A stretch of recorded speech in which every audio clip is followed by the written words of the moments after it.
Hi there, good morning to you. You're welcome to GH today on GHOne TV. I'm Mohammed. It's a beautiful Monday morning and we start with the courts.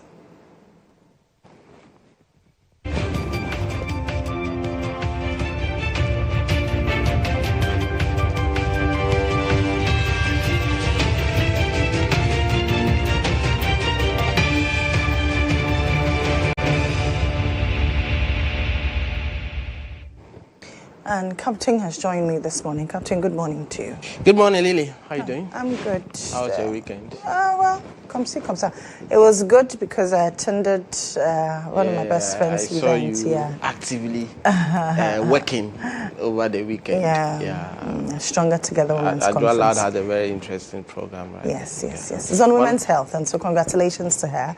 And everybody who helped put this together and make this a huge success. Was it only for women? Well, the men were equally there. Okay, next time I'll be there. Please, you're invited. Anyway, let's look at what's happening in the corridors of the judiciary. Yeah, so Friday, we were talking to you about the fact that you note that quite recently the Chief Justice, Director, let's have the visuals, Justice Paul Bafuboni announced that they have moved from being, in terms of the legal education, they have moved from the name main core, mini core, to now October core and March core. Okay. The reason is that people see the main core as those who pass the exam successfully. And then the March one, yes, as though they didn't pass. They didn't pass, and they had just to had to push them. But there are a lot of issues that resulted in the mini core because people did not meet the deadlines, others have health issues, a whole lot of them. So now, then... but even that's quite a number. Yes, over 150. Okay. Yes, over 150. So now they have moved from the main core, mini core, to now October core, which is now the main core, and then the March core. That previously used to be the mini core. And 155 new lawyers were on Friday called to the bar at a short ceremony at the CD Auditorium Conference Room in the University of Ghana. And as you can see, a host of director pause here. Let me do a small exercise. Go back briefly and let me tell you who and who were present. Good. Let's pause there. That's good. Let's pause here. So Lily, just look on the screens. Professor Peter Tupari, he is the Dean of the University of Ghana School of Law. Justice Gabriel Puaman, Justice of the Supreme Court, and he is the head of the Supreme Court judges. So he represents the Supreme Court judges. Then the Attorney General, Dr. Dominic Ayine, Principal Legal Advisor of the Republic of Ghana, Chief Justice Paul Bafuboni in there, of course, he's the head of the judiciary. Mrs. Efuagati, the president of the Ghana Bar Association, in there. Deputy Attorney General, Dr. Justice Remsai, is also well represented. And the far end is Professor Raymond Atuguba, who is the director of the Ghana School of Law. So those are the back. I'm not quite seeing them. But so we can roll the visuals now. So heavily represented, heavily represented. And the CJ is the chair of the General Legal Council. And of course, we have the Judicial Secretary, Ahmed Musa, who is the secretary also of the General Legal Council and all of that. So one thing that was always in the mind of the people is that the CJ would always advise these new lawyers when you are going to the field, things that you are supposed to do, things that you are not supposed to do, and all of that. And the families members who were there, relatives, and all of that. But first, let's hear from the Chief Justice on the advice that he has for these new lawyers. The law will consume as much of you as you allow it to. It will take your time, your energy, and your attention. It will follow you home and sit with you at night. If you are not careful, it can leave you with very little of yourself. So learn early to discipline not just your work, but your life. Be measured in your conduct, prudent in your associations, and careful with your finances. Justice Paul Bafuboni always was going to have a word with these new lawyers, the profession is now about to start. We know that it starts from when you enter into faculty level. From faculty level, that is when your law profession begins. But this is a new chapter that the new lawyers are supposed to begin. It's a new field altogether. Now you are going into the job proper. There are a lot of things that you ought to do. But before the exercise, before the call to bar, then the day earlier, Parliament passed the new education reform bill to move from the entrance exam period to all of that. So it was always certain that the Chief Justice was going to speak about it, and indeed he spoke about it. Let's hear from the Chief Justice on that subject. Only yesterday, the Legal Education Reform Bill 2026 was passed by Parliament and will, in due course, become law after it received the blessings of the President. It introduces a new framework that seeks to expand access without compromising standards. Under the new system, accredited universities will be permitted to provide both academic and professional legal training. A national bar examination will serve as the uniform standard of professional qualification. Institutional bottlenecks will be reduced, and the long-standing backlog of students awaiting professional training will be addressed. And the integrity of the qualification process will be strengthened through transparent, standardized assessment. The principle is simple. Opportunity must be widened, but standards must be held. So, Chief Justice Paul Bafuboni giving us some perspective about the new legal reform bill and the fact that once the President has signed to it, it becomes a law that will function in this country. And what about if the President do not sign? Then it still remains a bill, and it will be a bill forever until President John Dramani Mahama has sent to it and all of that. But in the midst of this function, the direct beneficiaries, the new lawyers, have been engaging some of them. Let's hear what they have to share. It's exciting. I don't know. It just feels fulfilled. I feel fulfilled.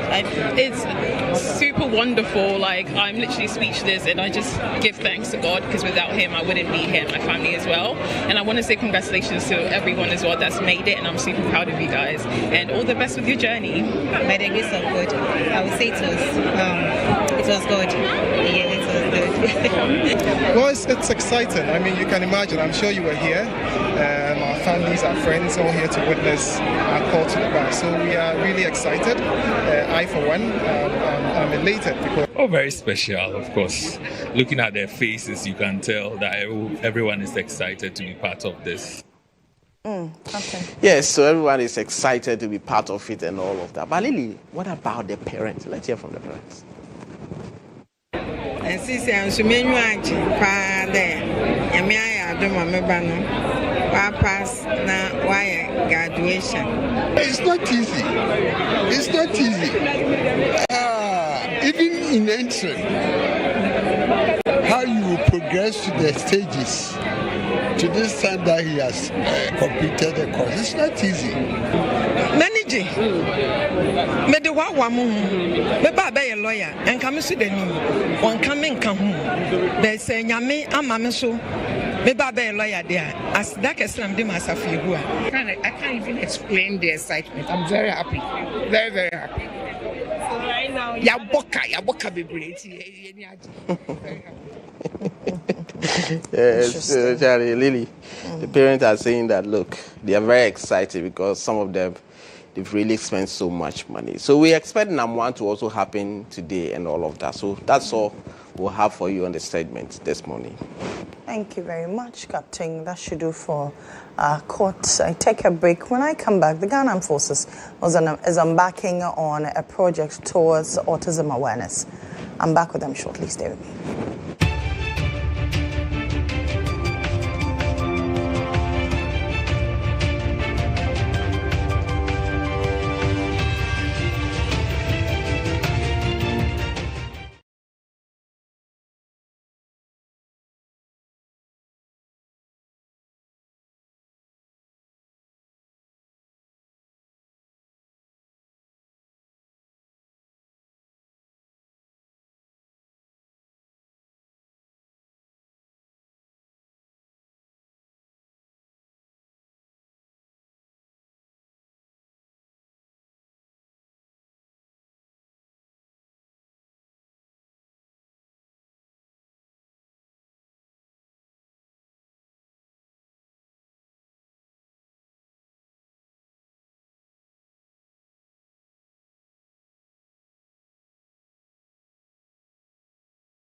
You're welcome back to the show. This is still G Today here on GHOne TV. I am Mohammed.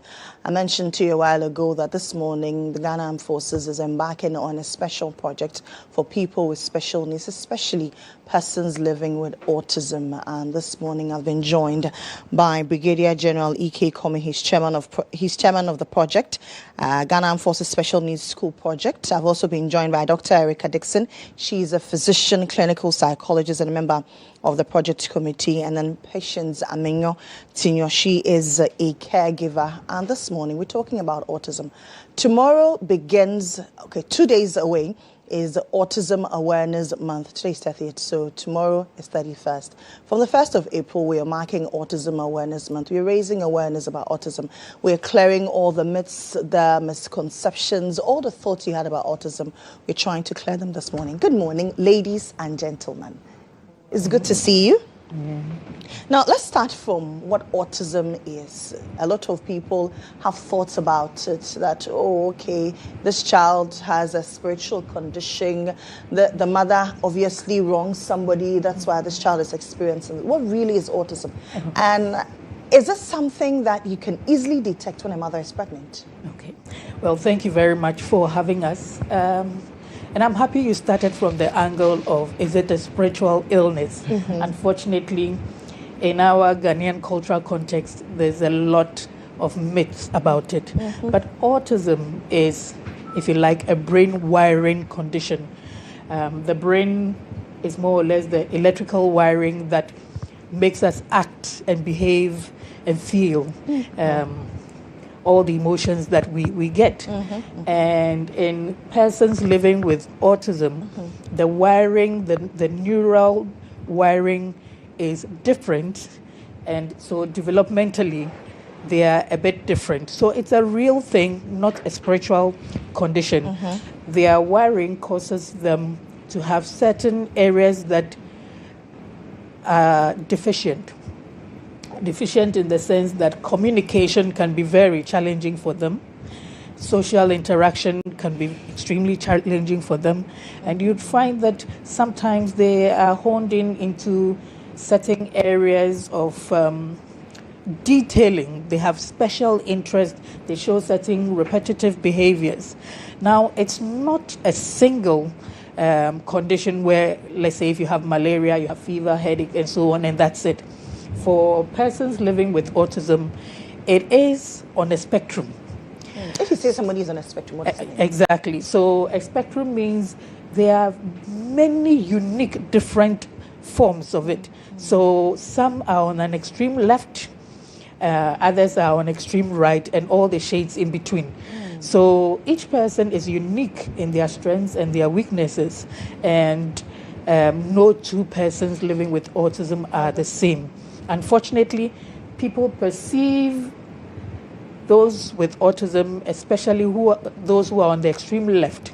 So somebody who cannot talk at all, who has no social skills, that's when we observe or think we identify somebody with autism. But there are those who are extremely functional, but still have challenges in these areas that we have mentioned. And usually people will lose sight of them.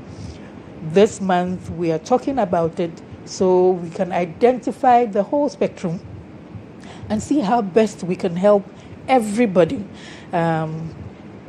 such that we can respect the differences, we can embrace the differences, we can harness the differences, so everybody contributes to the development of this country. Is there a known cause of autism? All right. There is no known cause per se, but there are certain, should I say, risk factors. Now, two key things. The genetics matters. It's been shown that up to 50 to 70% of cases, you can trace some genetic predisposition. And then the environment. Now, from pregnancy, sometimes mothers would get infections. The delivery process itself can be very traumatic and can cause certain damages. And then exposure to pollutants and things like that. We've observed... What are pollutants? All right. So they are all sort of should I say, well, some are maybe germs, some are chemicals in the air and in our environment. And when these things are imbibed, then they can cause more damage than necessary. Let me come to you. I'll come back to you. But Sure. Let me come to you, Patience. For you as a caregiver, at what point did you realize or were you told that this child of yours has autism or is showing signs of autism? Okay, so in my case, when my child was about 1.5 years, I noticed that he was not talking. He was not even pointing at objects. If you want something, he just push you. When you get there, you raise your hand, but you don't even know what he's talking about. Communication was very difficult. Sometimes you don't even know what he wants. So it became very confusing. And I had given birth with another colleague who had also of the same age. So I saw that child was talking. He was singing, clapping, bye-bye. But I didn't see anything with my child. So it became worrying. We approached somebody at Kolebu who is a nurse. So she asked a few questions, and based on that, he said he was suspecting autism. So we sent him to Kolebu, where they did all the assessments, including the hearing, in case maybe he has a problem with it. So it was diagnosed that he was on the autism spectrum. And that was how we discovered that he was autistic. And how many years ago was this? So 5.5, now he's 7. Okay. Yes. Okay. What's a typical day like for you as a parent with a child living with autism? Oh, should I say stressful? It's stressful. It's not a normal day. Let me put it that way, because their needs are different. At this age, he's even 7. He should be brushing his teeth or bathing and all that, but he can't do that. Even if you give it to him, he will not do it well. And when he enters the bathroom, he has to be playing with water. But he doesn't know that he has to even take sponge or those things. So you handle the child like a baby. Even at an earlier, older stage, sometimes you even handle them like a baby. They behave like babies. They don't know, they are vulnerable and all that. So everything is, sometimes you even have to feed. The feeding comes in when they don't want to touch. Sometimes they don't want to have their hands sticky and all that. They have sensory issues. It's not everything they eat. Some of the things, even the color of the food can put them off. Not even the taste, but the mere sight of what they see puts them off. Then they are gone. You give, they won't eat. And if you are not careful, you'll be feeding the child with only one particular meal all the time because he has sensory issues. So sometimes to avoid that, the ones that he allows to eat by if you feed him, you do that so that he can eat it. Otherwise, let's say he'll be eating rice all the time because the one he'll use spoon. But if you want him to take, let's say, banku and all that, then you have to help him to feed. Otherwise, he will not eat. And sometimes you'll be gazing at a corner, you call, he will not respond. They are mostly not responsive to call, or let's say, their life is different. It's not the normal life we know of any child. So you have to be very observant. Otherwise, something may also go wrong. Because of their vulnerability, you don't put things just anyhow, because he doesn't know what danger is and what danger is not. That is one thing. I remember one day we left our gates opened. We had visitors walking in. While the visitors were walking in, he passed by them. They thought, oh, maybe we have sent him. Apparently, he just stepped out with it, which we don't normally open our gate. But that day, because of the visitors, while there were many, so while they were entering, then he also hesitated. They saw him all right, but they didn't know anything. So they saw him allowed leave. him. Yes. The next moment, when the whole exchanging greetings, and we had a call from out the roadside, where is your son? Apparently, a vehicle nearly knocked him in the middle because he was jumping in the middle of the road. And luckily, the person who saw him was someone who knew him and knew us. So that was what helped us. They called, and then that was when we realized he was not in the house. Now we had to go and hurry up. They met us with him, and then that was it.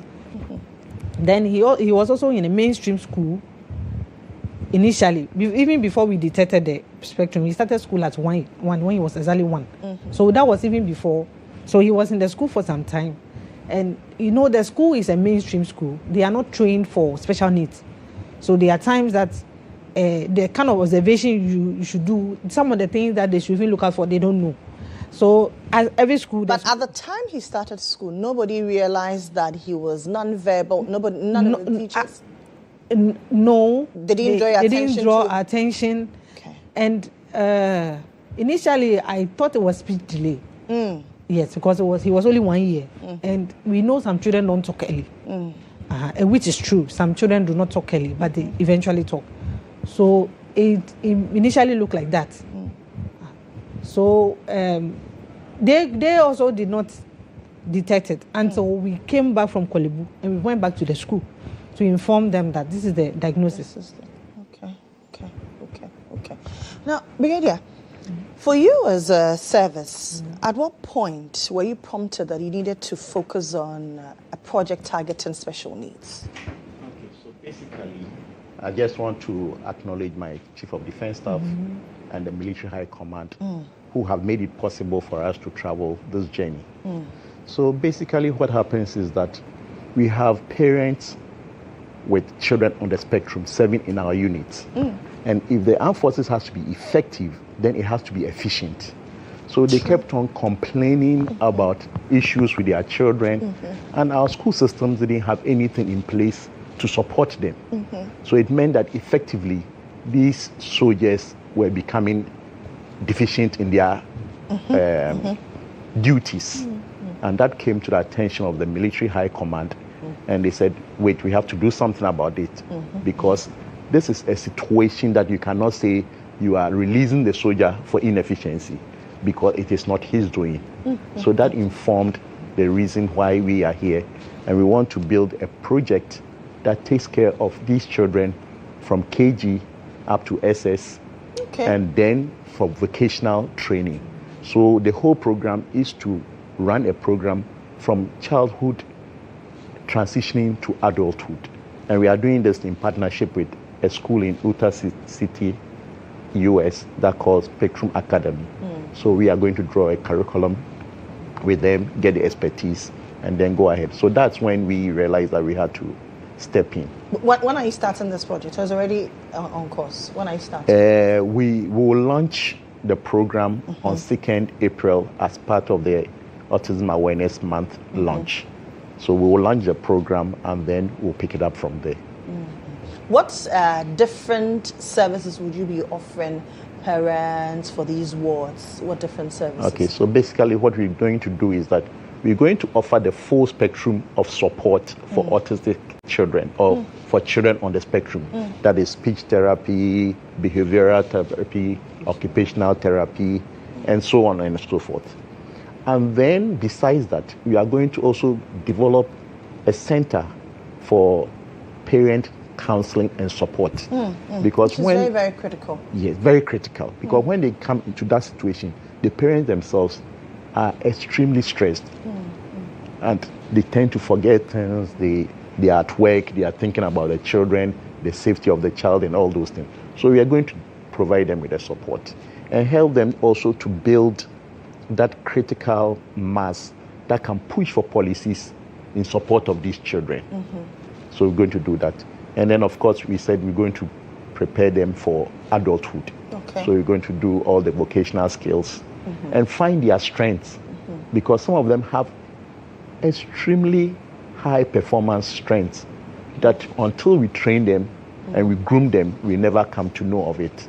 If you come to think that Lionel Messi is on the spectrum, then you see the potentials that they have in there that we are not harnessing.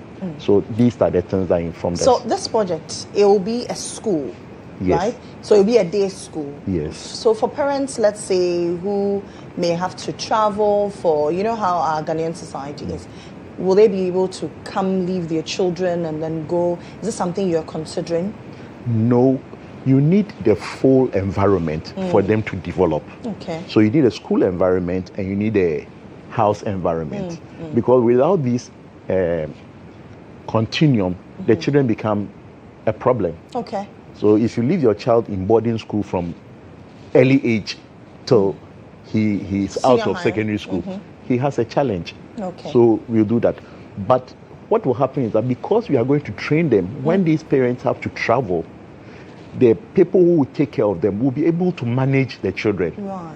And besides that, before the parents travel, we'll bring the caregivers to our center to counsel them on how to manage the children whilst the mothers are away. And that's why the counseling section is very important for this project. Patience, for any parent or any caregiver out there, what would be your message to them this morning? They need to learn to be strong. There's something that we are always told that as having someone with autism, you as a parent, you should know that you have the primary responsibility to make everything work well.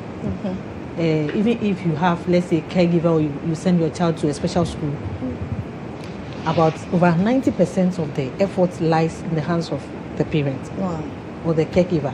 So you don't assume that because your child is sent to a school or can go to, all the responsibilities lies on you. And if it will be successful, it all depends on you, the parent. So you should embrace whatever comes your way. It is not without difficulties, because as for that one, it is not without difficulty. It's a lot of stress, psychologically, physically, financially, a lot. So you should brace yourself for it and be positive. Once you are positive and then you are also supportive. In Ghana, for instance, we know some people who lock their children in rooms. The last time there was an information like that in the media, somebody locked the child in a room because he had to go somewhere, and someone noticed and went to report to the police, and it became another issue. Some parents are not able to embrace the reality, and that one doesn't help. So we want to encourage parents and caregivers that they are the ones that can make the difference in the lives of the children, with their utmost support and acceptance. Let me put it that way. Acceptance. Sometimes society does not help, but your personal acceptance in the first place and how you handle it can make that big difference you want to see. So I want to encourage your parents to be strong for their children and then work things out. Okay. Brigadier, before I come to you, Doc, any way the public can support this project? Yes, but basically the armed forces is going to draw on its own resource and strength. But the enormity of the problem and the size of the school, I tell people that armed forces is not funded to run schools. We are funded to defend the country and to fight the country's wars. So most of our resource goes in that direction. So we'll request that the civilian society, the corporate organizations, all come together and support in achieving this vision. Again, we are in talks with GRA to grant tax waivers or tax concessions to institutions that come and support. So your support will not be just charity.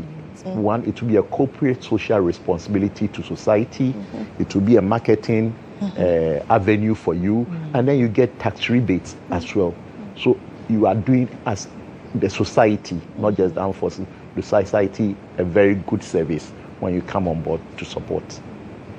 Is there any bank details you want to put across? I'm sure there are people who are watching who Yes, really we have bank details that we'll share with the station. So we have the bank with social services, integrity service and loan, and they have also a Momo code that you can send things there. Again, I want to say that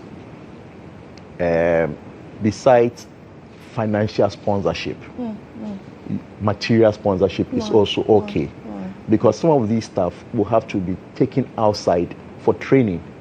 The capacity we have here is limited. It goes up to maybe 12 years, and after 12 years, there isn't much for them. And so after 12 years, it's all daycare support that we are giving them. but these people need to integrate fully into society. And to get the skills which is not here, we may have to support individuals to go out, get a skill, and come back and support with a vision. So the support financial is good, but it's not just in the area of finance. Maybe what you are doing for us is a good support, helping the message to go out there for Ghanaians to know that this is the problem. It is something that we have to embrace. It is something that something good can come out of it. And so let's all put our shoulders to the wheel and get it done. So you're launching it on the 2nd of April? 2nd of April. Where? Burma Hall. Okay. At 11. The program starts at 11 o'clock. So we expect people to be to be seated by 10:30. Is this something that is open to the public? It's open to the public. Okay. It's open to All the right, public. so that's it on your screen. World Autism Awareness Month and the Ghana Armed Forces Special Needs Center building projects. The theme is Celebrate Differences. It's on the 2nd of April 2026, 11 a.m. Burma Hall. Please, as for the military, when they say it's 11 a.m., don't go there at 1 p.m. You'll sack you. By that time, you'll be done. Anyway, but Doc, for persons who have not even been able to identify that their children have special needs, what message do you have for them this morning? Well, I think that the most important thing, if you are unsure about your child in any way, is to reach a health facility and explain what you have observed about them. For any such child, it's important to have a comprehensive multidisciplinary assessment.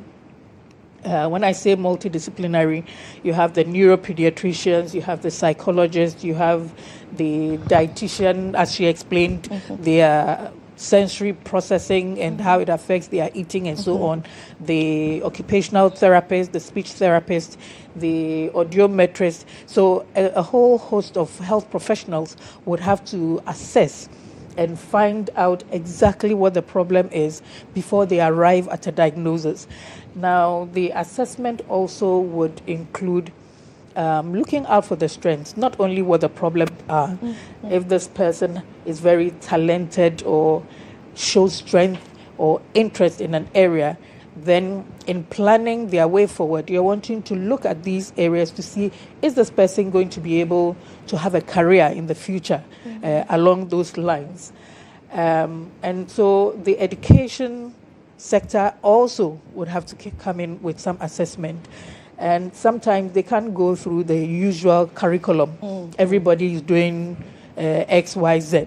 But they have to have an individualized education program where it's not they are going from class 1 to class 2, but from class 1, they may be in class 1 for a term and stay in class 2 for a year. You know, it is at their pace. And so please don't keep your child locked up in the house. Reach out to a health facility, let them know what's going on, and I'm sure that the full complement of assessment would be done. For families, how do they embrace such children? Because very often the whole responsibility lies on the parents and even the mother. Yes, you are so right. Mothers in our culture are the caregivers. And so the impact of this condition can be very devastating. Sometimes when diagnoses are made, fathers may be totally upset with the mothers, as if it's their fault. And families have been known to disintegrate just because there was a child born to them with autism. And so part of care is not just for the child, but for the family. Engaging with family to build resilience like Patience has, to understand what they have to deal with, to help them plan the future, becomes key. To help them deal with the emotional challenges that come with this information. Because sometimes a parent would start grieving, you know, the loss. They had a child, they had plans for them. This is my child who is going to be the professor. And it turns out that, all right, this child is very special, won't be a professor, but can still be something very unique. They would have to be supported to arrive at that level of embracing. Right. Okay. As part of our activities, we are going to have training session for educators, for health professionals, and for Sunday school teachers to help the parents to identify these children at a very early age, because the early diagnosis will give us better intervention. So we having 320 teachers that we are going to train to acknowledge or to identify these challenges among the children when they go to school, from kindergarten to, let's say, lower primary. Patience, any final thing you want to say to people out there? Oh, my advice would be to society, actually. Most of the time, society defines our state and then the state of children with disabilities and all that. But I believe that is sometimes it's, let me say, it's ignorance. And even sometimes your own family, like you said, there are times that they don't even understand the situation, so they have these misconceptions and all that. But if the awareness we are trying to create now, if it sinks well and they understand it better, I think that stigma and then misconceptions and all that, that doesn't make environments conducive to even probably step out with your children and all that, because probably you are looking at what others will be saying or how they will even look at you. Society can make this world better for caregivers and children with special needs. So we want to encourage everyone. It's not only about the caregiver, it's not only about the parents, but all of us inclusive. We can make this world a better place for everyone. Okay. So that's the Momo code on your screen. It's *753 *10 hash. *753 *10 hash. All networks. Okay, so it's also on your screen. The bank is Service Integrity Savings and Loans. The account's name is GAF Special Needs Center. The account number is 110010859780. 110010859780, and the branch is Birmingham. Please take note of these details, and the Momo code is also on your screen. Please, let's all support a worthy cause. Thank you very much, ladies and gentlemen. I was joined by Brigadier General E.K. Komi, he's chairman of the project committee, Ghana Armed Forces Special Needs School Project. Dr. Erica Dixon, she's a physician, a clinical psychologist, and a member of the project committee. And Patience Amenu Chinyo, she is a caregiver. Once again, the numbers are on your screen. For more information, you can reach Brigadier on this number, 0244 544 159, 0244 544 159, if you require any clarification on how to support, not just in cash, but if you have material you want to give. If you're also a caregiver out there, you want to support. If you're a teacher, you want to render your support as well, you are equally welcome. Thank you very much for coming, and please show some love with persons with special needs. I am back after this break. Stay with me.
Still James today here on GHOne TV. It's not time for the breakfast review. My guests have joined me, Dr. Dixon Adumako Kisi. He's former member of parliament for the good people of Anyasot. I've not seen him in a while. I've been around. You've been around. Yes. You've been around watching us. Yes, but and I think you guys are doing fantastic. Thank you. Sometimes it's good to observe from a rear view mirror and see how things unfold. And I'm impressed.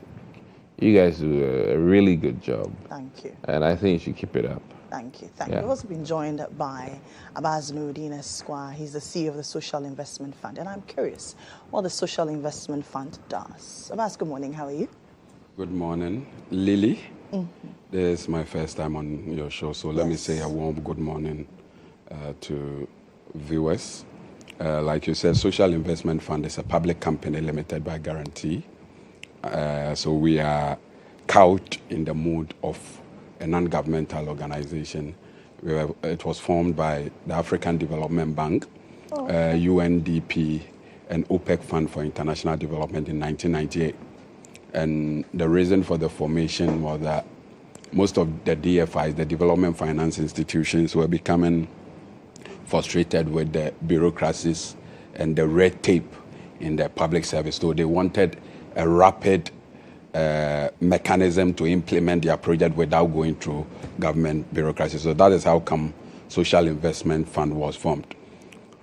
Ideally, we were supposed to be the project implementation agency for all donor-funded projects. So all World Bank projects, all African Development Bank, all UNDP projects. But along the line, our mandate has been a bit diluted in the sense that most of these ministries have formed their own project implementation units. So projects that are supposed to come to us are being implemented so that's like at the a ministerial level. Yes, there is a bit of duplication. So now you need to fall on your connections and lobbying skills to get a project to implement. It's one thing that I'm seeking to amend as a leader. I think as an institution, if we have more or less the mandate for which we were formed has been diluted, there is the need for us to get a main mandate. So we are seeking to get the institution to be backed by an act of parliament with a main mandate so that we do project implementation as a complement. That way, whether the projects come or not, we would have something doing. So we are looking at being that institution that would more or less regulate corporate social responsibility. Now, you know, one particular area in Ghana that is a bit unregulated is corporate social responsibility.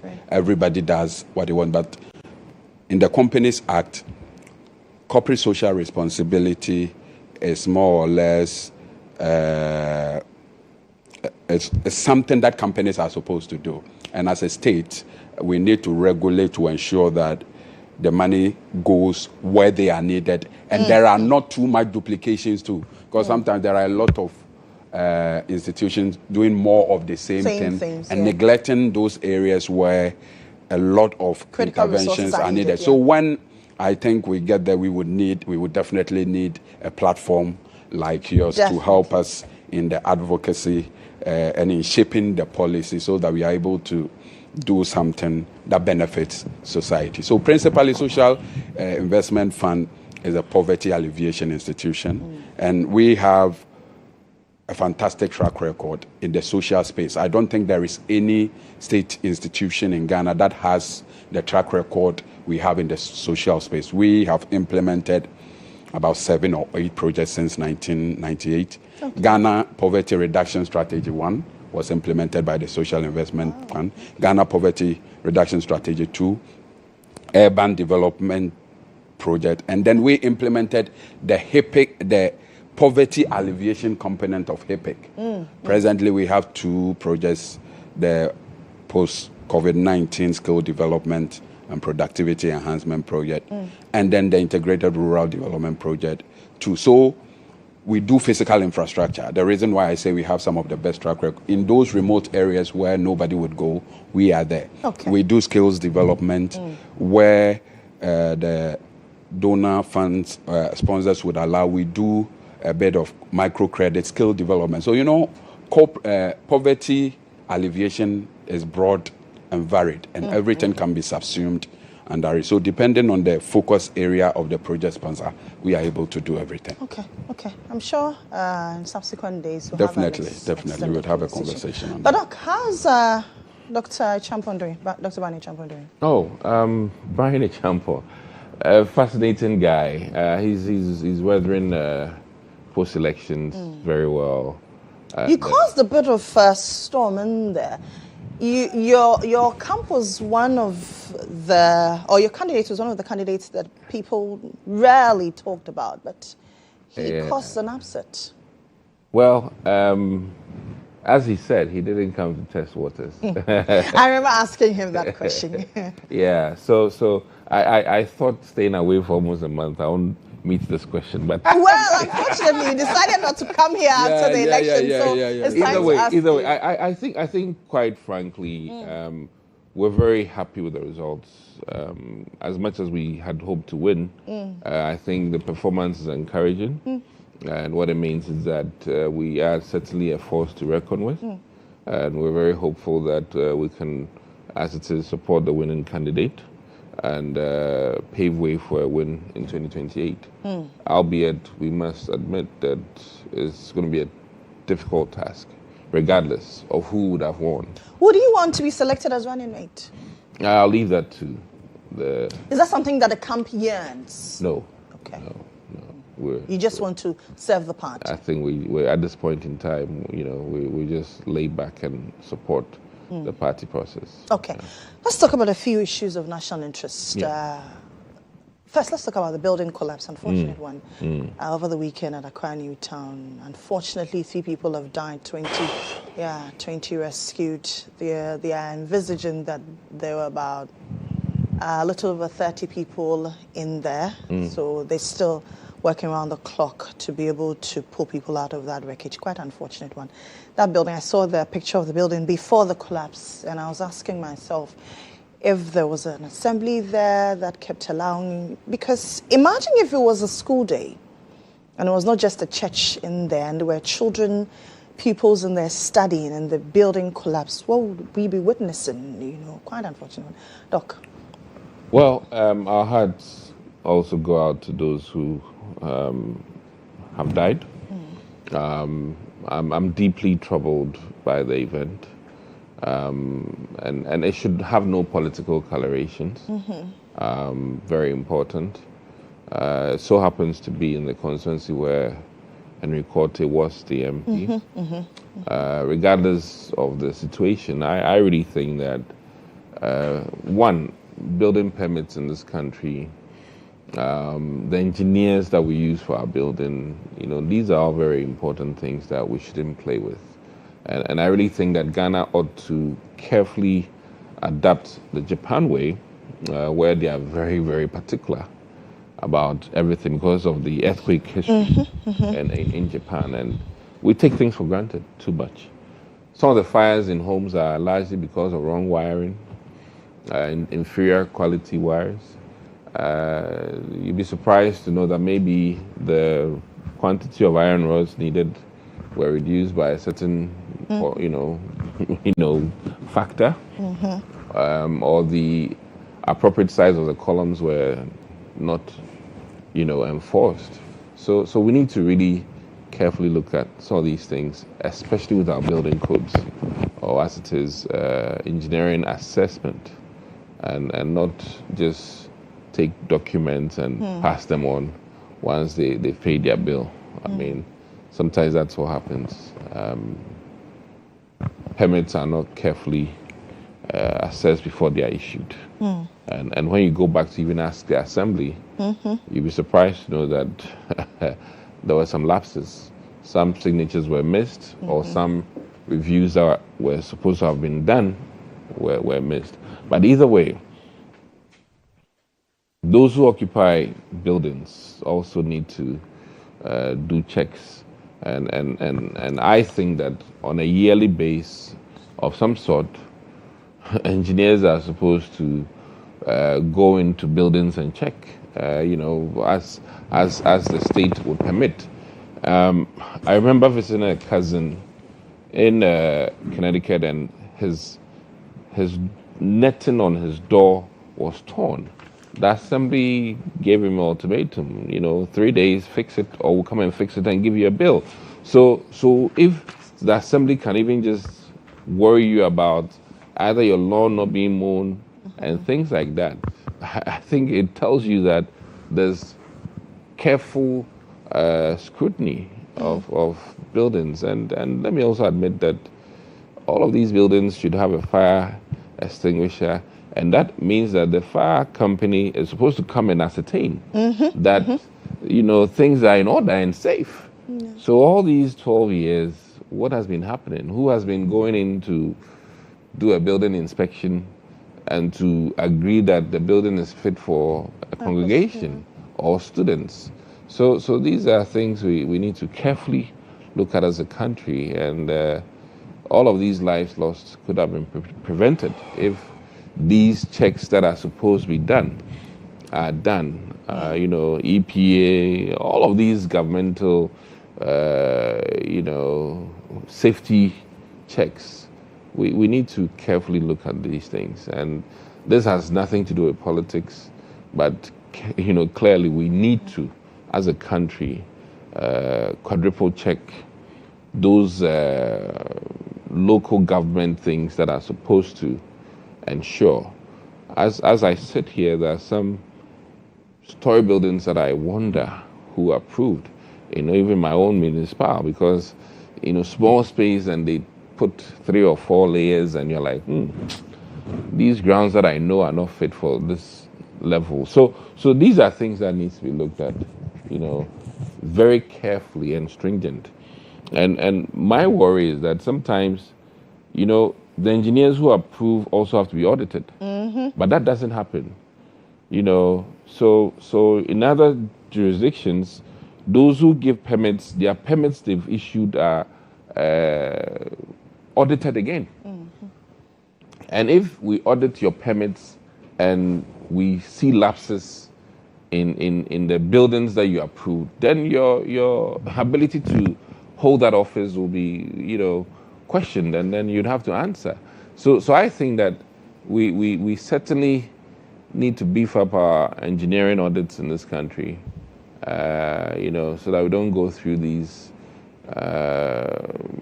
building collapse from rain or thunder. I mean, quite an unfortunate thing. Today I decided not to talk about floods because we've spoken enough. We know all that it is. It's perennial, and we don't have to come back to that topic. We're a broken record, aren't we? Yeah. Council.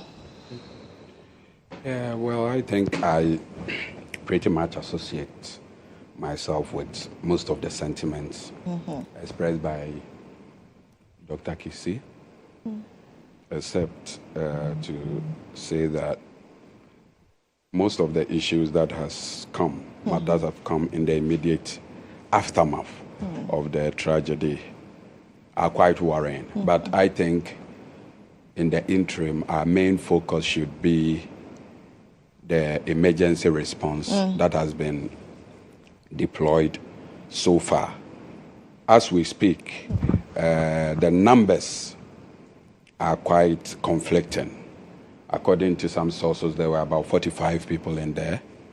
But from official sources, the Interior Minister tells us that after a thorough assessment and examination of the site, 23 people have been pulled out, 3 dead, 20 have suffered various forms of injuries, and they are undergoing treatment. And that was after they brought all the professional agencies, canine dogs from the narcotics, to more or less sniff around to see if they would find any semblance of human life. So for now, I think we need to take the minister's word for it and use those official sources. But kindly hold on for me. Please don't lose your train of thought. But let's go to the ground.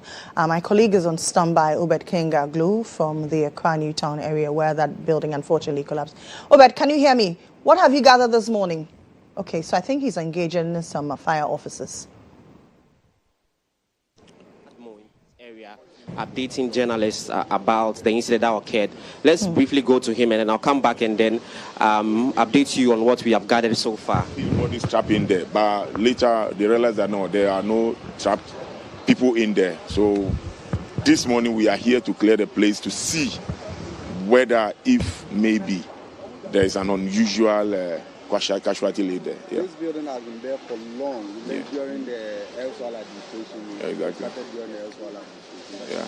I didn't see the continuation of life under the immediate past administration. What is this current administration, which is your party, doing to make sure that most buildings or big buildings... Please, I'm the NADMO director of the municipal. But you said my party. I want you to clarify that we are working for Ghana. What's the government doing? Exactly. So currently, as we came, or when I took over office, we all were not aware. I didn't have anything on my report. There's no report on my table that there's a dilapidated building around Newtown. If not for yesterday, that was area have been earmarked as no-go area for students. So you could realize that the place is not being used for any activity or whatsoever. So it was only yesterday that we realized that the place has been given out by also, I don't know, for church activities. But for kids or people to learn in there, no, they are not using the place. All because the advice was that the structure is not in good shape. Yeah. How long will it stay? Behind the Deskola building are also not in good shape. You as NADMO coordinator, what? You need to clarify. You say you learned, so let us know who maybe informed you, or how do you come by that information? Some of the officials. Okay, I'm not aware, but as you can see behind me, the building over there is fully fit. It's okay for use. Yeah. That's the man in charge of NADMO in this area. I'm addressing journalists there. Let me take you around so get a visual appreciation of what's happening over here. So here at the grounds, we see excavators trying to ensure that the place is cleared after that sad incident yesterday. Earlier, we spoke to the Director General of the Ghana Education Service, since we are told that this place is very, very close to the school, and in fact, some children were involved, and it tells us that for the Ghana Education Service, it's 3 days more to go for vacation, and so they've told students not to come to school, and so that they will proceed on vacation. We are also getting information that the building we see behind where the issue happened is also having issues with the structural integrity, and so the Ghana Education Service is taking steps to ensure that that anomaly is rectified. Apart from the Ghana National Fire Service, we also see men and women of the military on ground ensuring that there is law and order here, so that the place will be cleared for if there will be rebuilding of the place. And so that's the situation here at the grounds where that sad incident occurred yesterday.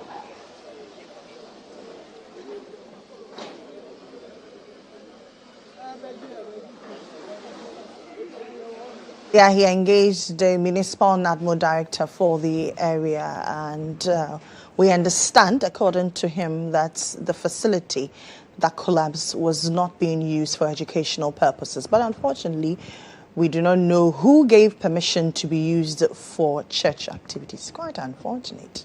If we think that it is not in good shape, why are we giving it out for church activities? And I know that obviously they are paying for that service.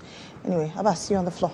Like I was saying, Lily, there are a lot of questions begging for answers, but our focus in the short term should be how the rescue operation would go, how those who are injured will receive care, and how those who have lost their loved ones under such depressing circumstances would be given some form of therapy. But I think beyond that, like I said, there are a lot of questions because buildings don't just suddenly rise. They go through a rigorous process. So the first question that is begging for an answer is who authorized the construction of that structure? Was that structure built according to engineering and project specification? If they were not, and the structure has been found not to have structural integrity, why have we not pulled it down? Because if you listen to interviews from residents, even the uninitiated, the laymen in the field of engineering or building technology could tell that this building is not fit for purpose. So if a building is not fit for purpose, why do we allow it to stand? Because if you allow it to stand in a densely populated area like that, it poses serious risk, as we are seeing. They say, oh, just last week the building was declared unfit. Declaring is one thing to declare a building unfit, and another thing to put in place measures to ensure that people do not utilize it. Otherwise, that declaration is pointless, or that declaration is meaningless. And there seems to be this crisis in urban areas where, as a result of urbanization and overcrowdedness, people are using uncompleted structures, because uncompleted structures technically are not supposed to be used. Before a building would be certified for human use, it has to go through a certain process. And uncompleted structures do not go through that process. So I think this shouldn't be a one-off event. This shouldn't be subjected to the typical Ghanaian attitude where we wait for a tragedy to happen before we all rush with our responses. So as a people, I think we should move away from disaster management to disaster prevention, where steps are taken to nip some of these things in the bud so that issues of this nature do not recur. Lily, like you also said, this is not an isolated issue. This is part of a systemic urban challenge we are facing as a country, where there are a lot of uncompleted and dilapidated structures across the country that we are allowing to stand. What we are waiting for is another disaster to strike. Then we will rush to the scene seeking to firefight. So I think we must begin to do a comprehensive audit of all these unauthorized structures, particularly those in densely populated areas, so that issues of this nature will be averted. Clearly, not so much investigation has been done so far, but one can safely assume that whatever has happened may have some elements of negligence in there, may have some element of some professional not doing his work so well. So I think investigation have to be conducted. Those who are found to have reneged on their responsibility, those who derelicted their duty, as a result of which the nation has suffered this serious loss, must be punished. And the problem in this country is that we don't punish wrongdoing. The issue is fresh in our mind. We will talk about it, engage in all the public commentary. And if you are not even careful, the issue will be politicized. And I saw Honorable Henry Quartey yesterday granting interview, and I felt for a man of his stature, he should have hastened slowly. Because when disasters strike, the place under normal circumstances is supposed to be cordoned off. Residents are supposed to be 100 meters away from the scene. The job of rescue is a professional job. Sometimes how you even pick somebody from a disaster zone may aggravate an injury that has been suffered. So as a former interior minister, rushing into the scene, trying to engage in the rescue and the military asking you to step aside, I think it was a step in the right direction. He shouldn't have taken offense. He shouldn't have engaged in that that political grandstanding.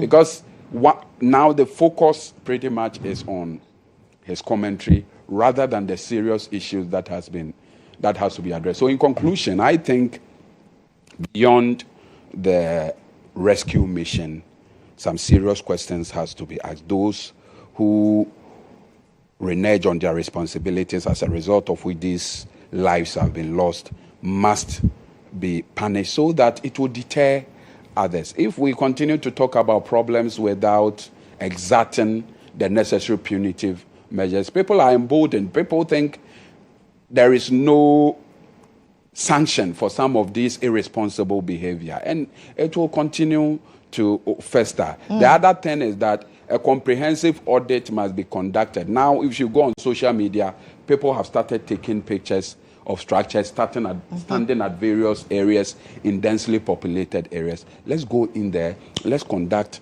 some structural audit. If these buildings are unfit, let's pull them down. Let's not wait for some people to go in there and it will collapse and we will all come acting surprised. And I think as citizens, we need to be very careful of the spaces we use for particular social gatherings. In Accra, because there is a shortage of spaces, people gather around any space available. If you want to engage in church service, it's better to do it probably even in the open than in some of the dilapidated structure. And the irony of this whole situation that some people went there thinking that is where their salvation was going to come from. But ultimately, they've met their untimely demise. The question, the ways of the Lord cannot be questioned. But beyond our faith in God, I think we must be very reasonable. We must temper or balance our faith in the Lord with a bit of proactiveness and reasonability. I also saw a video on social media where a church is on fire and people are praying for the church, for the fire to be extinguished. Our over-reliance on the divine or God sometimes even surprises God himself. God has given us our will. God has created the universe on the basis of laws and principles. If you apply those laws... Let me help you with that.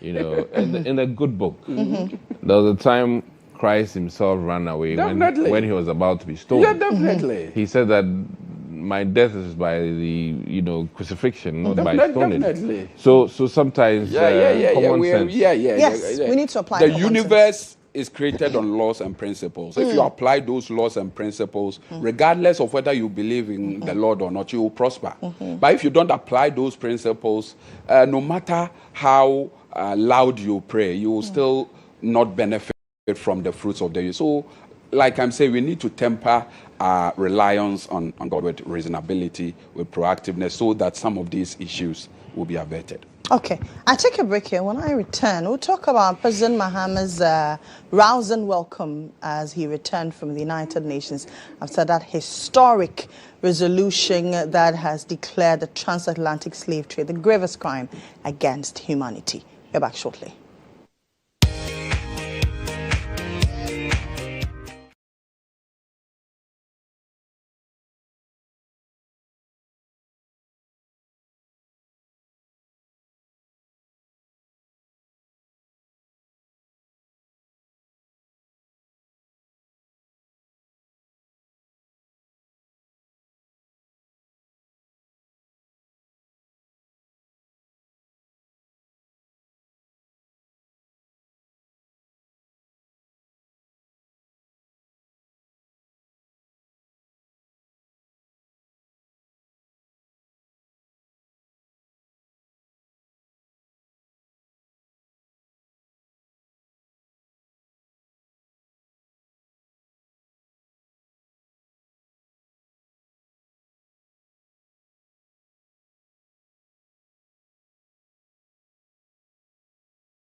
Welcome back to the show. This is still G today here on GHOne TV. I am Lily Mohammed. My guest is still here, Bas Nudin Esquire and Dr. Dixon Adomako Kesi. Let's talk about Ghana's historic win, I would call it, after the declaration of a resolution on the transatlantic slave trade being the gravest crime against humanity. 123 people, the countries voted in favor, 3 voted against, 52 abstained. Abbas, President Mahama last night was welcomed back into the country, and he said this is not just a win for Ghana, but for all the countries that supported as well. What does this mean for us as a country? Well, I think as a country, it cements our role as one of Africa's leading intellectual voices when it comes to issues of continental importance like Pan-Africanism and issues against slave trade. And President Mahama has followed the footsteps of the likes of Osajefo Dr. Kwame Nkrumah, the Kofi Abrefa-Buzias, the J.B. Danquers, and the Jerry Rawlinses. And so it cements our place as one of the most vocal voices on the continent when it comes to issues of this nature. I think at the continental level, it was a great day to be alive because slavery undoubtedly was one of the issues that, well, one of the social occurrences or historical occurrences that made Africa the underdeveloped continent that it is. Within a period of over 400 years, about 30 million of our able-bodied productive men who could have worked to build industries, who could have worked in the field of agriculture to turn the fortunes of Africa around, were carted in ships like cargo to the New World to work for no salary. No wages. And it is on the back of their toil that the metropolitan cities like London, Lisbon, Frankfurt, and the Berlins were built. But along the line, slavery has not been recognized at the continental level. This is an agenda that was started long ago by the likes of George Padmore, the Marcus Garvins, the Nelson Mandela. So I think if all these Pan-Africanists were looking over us from heaven, they would be very proud of what we have achieved as a country. So at the country level, I think we should be very proud. At the continental level, I think we should be even prouder to have the whole world accept at the biggest political forum in the world, slavery as the gravest sin against humanity. That is very symbolic, and that is very important because it opens the floodgates for reparatory justice to be made. And oftentimes when we talk about reparation or reparatory justice, people limit it only to monetary compensation. Reparatory justice goes beyond monetary compensation. First and foremost, the acknowledgement of slavery as the gravest crime against humanity in and of itself is a form of reparatory justice. Beyond that, I think a formal apology would have to be rendered by the offsprings of these colonizers, that what their forebears did to our ancestors was not a step in the right direction. And beyond that apology, I think there has to be memorialization, where a day will be set up every year to commemorate slavery as a grievous crime against humanity. Slavery must be well documented, must be taught in all institutions in the world, and we must make a firm resolution as a people that never in the history or never again must a certain group of human beings rise against their own fellow human beings, turn them into beasts of burden for their own benefit. Then the other issue of monetary compensation can come in.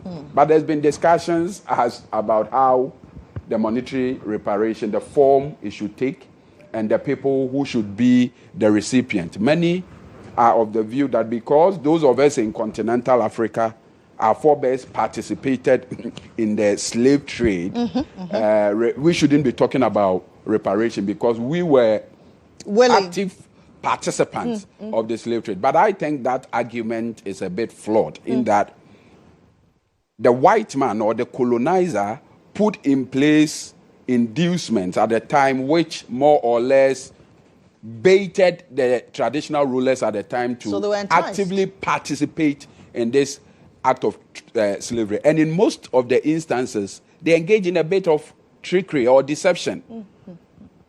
They ask people to give their able-bodied case to take them out to go and study, only to take them slaves on their way to the New World. So I think that argument is a bit flawed. That issue of reparation is very much legitimate. And one thing that shocked me particularly was the vote pattern of the Israelites. Why? I felt quite disappointed because in terms of persecution, Africa and the Jews have a certain shared history and heritage. At a certain point, the Jews suffered the Holocaust. That was a systematic extermination of Jews across the world.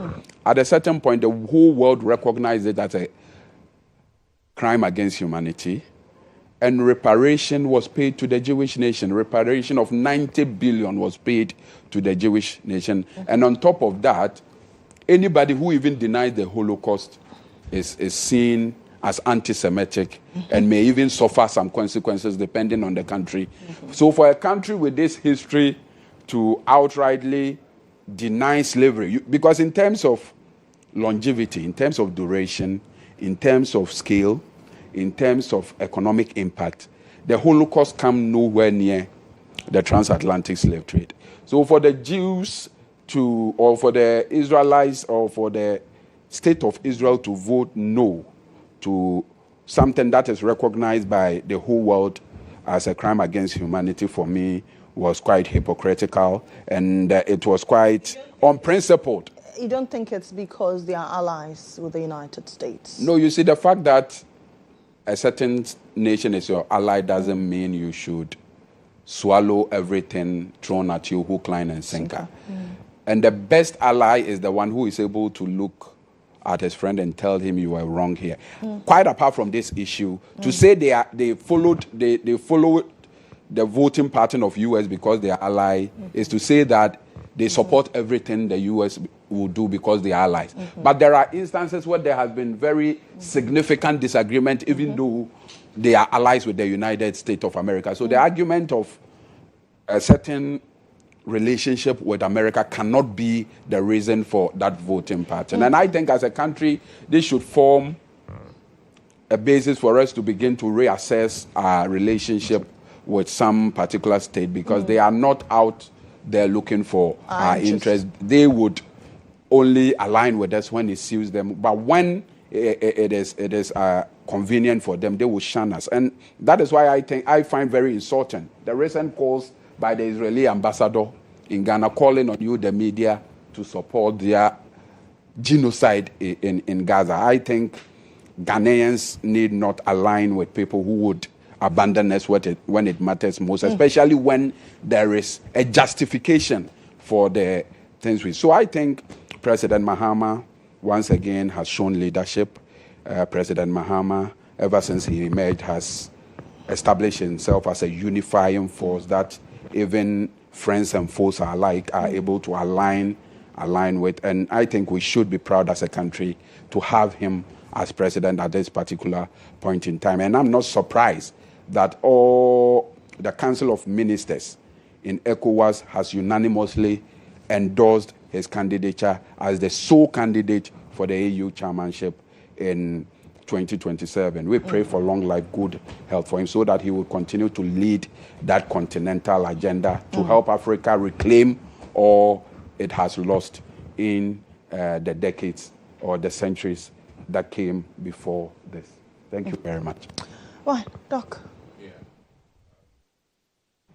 First of all, let me admit on television that slavery was a disaster. And let me admit that the history has not been well preserved by ourselves. Okay. And I think that our culture of documenting our own experience and pushing it out needs to change. I remember watching Denzel Washington making a very important statement that the Jewish experience, when it is told by Martin, who's Jewish, he adds the cultural element to it. And then when others also talk about the Italian experience and the Italian, it also does the same. So it is important that we as Africans shape the narrative and shape it very well. Because in fact, when you interact with many African Americans, you'd realize that even they have a distortion in terms of the true narrative about slavery. There's only a few that make an effort to even visit Africa, for that matter, Ghana, to follow what has happened in their past and how they got to the Americas or the European countries. So I think that this, for me, is a beginning of shaping the narrative and bringing it home. And we don't celebrate our own heroes as we should. Many Ghanaians do not know much about the story of Martin Luther King. Not the German Martin Luther King, but I mean the American Martin Luther King. Though Malcolm X came through Ghana, it's not even in our books, you know, unless you make time to really read about it. The Marcus Garveys, you know, about emancipation. So I really think that somehow we need to carefully not indoctrinate, but inculcate our history into our culture and our social studies, so that Ghanaian students would appreciate it. What was also missing for some of us, even in Africa, is the experience that the African Americans had.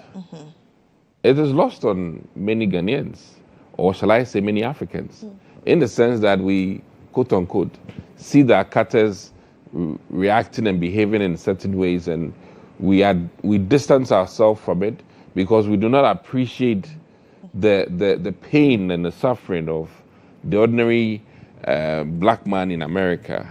And I think that this calls for that exploratory, or as it is, that education about the struggles of our forefathers who ended up in the Americas, those who were lynched, those who were killed for various reasons. It's unfortunate that some were jailed for crimes they never committed. And posthumous, some, you know, scholars are now, you know, saying this guy was free or is free after 40 years in jail for a crime. I mean, all of these things are very unfortunate. So I think that to add to what has been achieved, though, I mean, we all know that governance is a continuum, and this really has been worked on, you know, over the years by Ghana and other countries. And it's nice that it's happened today under the leadership of His Excellency GHOne Dramani Mahama. But truly, I mean, he admits that it's been worked on over the years, and he's appreciated all who had worked on before he came. And I believe that what we need to do is to look into the Du Bois history, the Marcus Garveys, the Malcolm X's, and even recently this man that died, what was his name, in America? Jesse Jackson. Oh, Reverend Jesse Jackson. And then there's this Farrakhan. These are people who have spoken and reiterated, the pain and the suffering. Now, with regards to the Jewish experience, I won't fault them. Anything that will belittle their Holocaust story, they won't like. You understand? And they've tried to make the whole world, as it is, think that what they went through is the gravest. And you, Kodak, you are now coming to tell the world that no. I like the way you tell me, you Kodak. No, the African experience is monumental compared to what they experienced. Your World War II issues, okay? And that is why, this you can appreciate the fact that they won't feed into or come and support you because your narrative, as it is, may make theirs so little. And in fact, 400 years of suffering, as opposed to, let me even put a decade on it, a decade of, It was less than a decade. Well, I'm saying, let me put a decade on it, in the sense that there are psychological, experiences and trauma from 10 years. But as it is, 10 years beats my mind. And if we talk about the volumes of people involved, the population of the African men and women that were sent there, as compared to the Jewish population that went through Holocaust, quite telling. But I also have to say this, that in all of this, if we don't build monuments to serve as a remembrance, and we sit there and look at Elmina Castle and do not, reconstruct or, as it is, renovate and do all the needful things for tourism, then we're also not doing well by our forefathers. So I would take this as a challenge to the cultural ministry to some extent, and tourism, that, in many places like that, you have paraphernalias. How many of us have fridge stickers that are Elmina Castle? How many of us have keychains that are Elmina Castle? These are things that we need to incorporate into the Elmina Castle experience, and in a way have movies also done about this from a cultural perspective, so that we What is actually the state of those infrastructure? Well, that's the whole point. Yeah. It's not just talk. Yeah, what's the state? We need to, these guys spend billions of dollars to do a memorial for the Holocaust. What are we spending? And if you don't spend, your story will be lost. It's a marketing thing. So I think that His Excellency, GHOne Dramani Mahama, this is another additional challenge for you. Put your money where your mouth is, and ensure that this thing is, remembered by generations yet unborn. And also we need to collaborate more and change the African narrative for the continent and for the rest of the world. As it is now, people are fighting for their destinies. The Iranians are, the Jewish people are, Africa too, we have to fight for our destiny. And our story should not be lost on us. And we need to.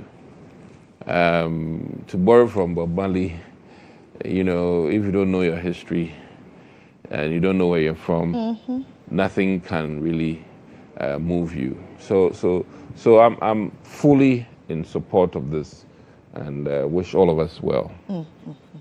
Okay, let's talk about the big push and concerns about procurement integrity and public accountability. Questions about sole sourcing and why the need to award the number of contracts we did through sole sourcing. Why the rush? Is it because we need those infrastructure as urgent as possible, and so we couldn't have done competitive tendering? Okay. Doc. So let me say this in a very clear and concise way. A lot of the problem about what is happening is not that the MPP does not know that sole sourcing is important. It is not so. We did some. The problem here is that Abuja, the current road minister, my good friend, he was one of the loudest mouths when the former administration did some sole sourcing and would come with all the reasons why government should not do sole sourcing. So if I had him here, I would ask him, what has changed? Because it's not that the NPP does not know the benefits of sole sourcing and the importance, and the fact that it can help you fast track projects. We know all of these things. But our question to the current administration is that the way and manner they bastardized, the way and manner they, as it is, bad-mouthed sole sourcing, what has changed? You understand? And how come that former anti-sole sourcing paraders are now caught in the act of not just one. I'm hearing about 44% have been sole sourced, and that is what Ghanaian people want to know. And in addition, we have a country where variation in 1 kilometer is becoming a bit too much. And I worry. I can appreciate that where you are close to a quarry or good material, your cost of doing road will be different. You know, where the road needs to be, as it is, shaved off and reloaded with good material, your 1 kilometer is going to be different. I understand all of these things. However, some of these variations are quite gargantuan. And it begs the question that over a period of just 2 years, something that was built for much less, is it that we're now using gold to do the roads? Or are we using a different material from what we've always used? Are we now doing concrete? Or is it the same asphalt we know? And I think that on an accountability level, the minister needs to come out and do some clarification with the Ghanaian people as to claims of companies being one-man company, and then also companies that were registered post-inauguration of this new government. Those are very important questions from a legal standpoint.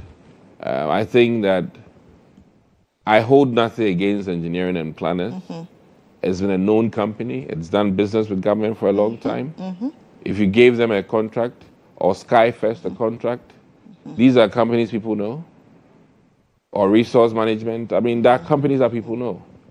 But when you, as it is, contract out to a corporation that is so new, with no track record, for a huge governmental contract, then it begs the question, did we do due diligence, and was it the cooked up sole sourcing deal. And these are where things get murky. And I think that in the future, as part of our checks and balances, companies that qualify for sole sourcing need to have had maybe 15 years, track record, a proven record with, governmental history, and people ought to know that, yes, these people are equipped to do this job. And it's not through this sole sourcing that we are now going to, as it is, buy equipment to come and do a job. It will cost the country a bit more. In all of this, what the ordinary Ghanaian man wants to know is that these sole sourced contracts, will we get those roads done? And when it's all said and done, will there be value for money? So many of people who are irritated about this whole thing, it's not just about it being a sole source thing, but is it value for money? Or is it a way to pad a contract and scam us as Ghanaians? These are the questions that people are asking. And as it stands, we are not hearing very solid answers. And for me, just using my purview, I'm questioning, one, corporations that are involved that are so new to people in the road industry. And then I also need to add this, that in truthfulness, there were companies that worked with John Dramani Mahama in his first tenure. We could have returned to them. They have good relations with the president. I'm just saying, so what I'm trying to say is that there are existing companies that work with both government. And what really was our reason for creating something entirely new? In some cases, I'm hearing, though I have not read, some have 2 staff members or 3 staff members. I think it's ridiculous and doesn't look right from a procurement act standpoint or a financial management act standpoint. And in concluding on this topic, I've begged the question, why is Finance Minister duplicating existing laws in this country? I mean, we sometimes, this new thing of a department for value for money or whatever it is. My thing is that let's strengthen what we have. Let's not reinvent. Let's not appear to be rebranding, things that are in existence. The Financial Management Act that was passed just before now, if we strengthen and implement it well, we would then not have need for this additional office. And I feel strongly that there are many laws in this country that just need appropriate implementation to get things done properly, instead of, as it is, putting new on new, which is more of the same. So we need the willpower, and we need proper transparency and accountability to the Ghanaian people. A kilometer in, Pram Pram and a kilometer in Takrade, the variance should not be so grave. You understand? I mean, both are close to the sea, the last time I checked. Okay? And then neither should, Tamale and Bolga be huge variance.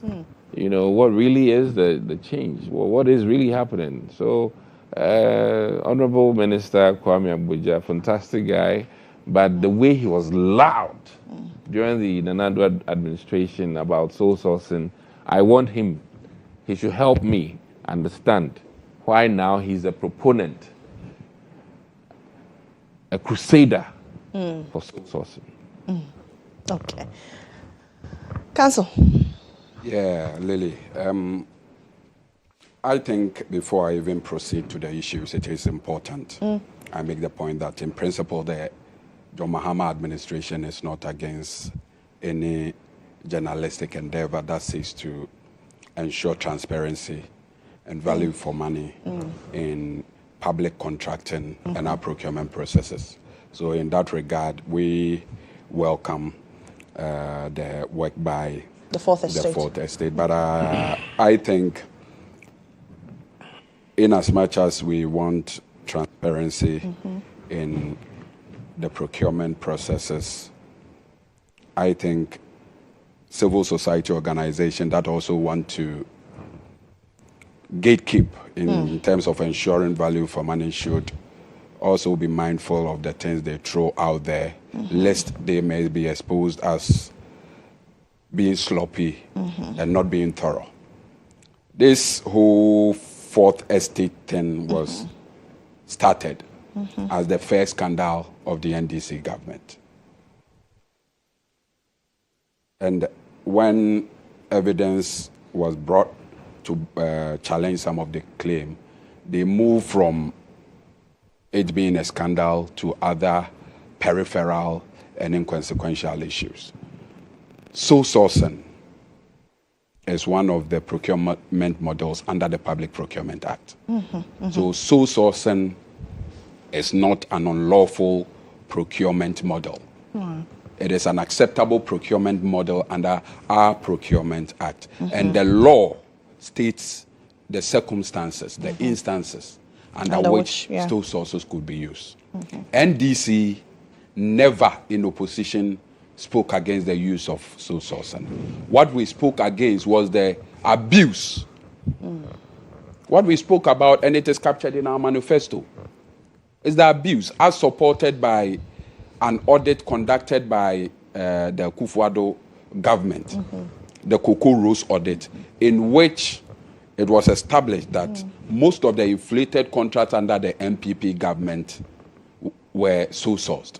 That is in page 61 and 62 of the audited Cocoa Road project. You'll find it there. So it was on that basis that we made the claims we made against sole sourcing.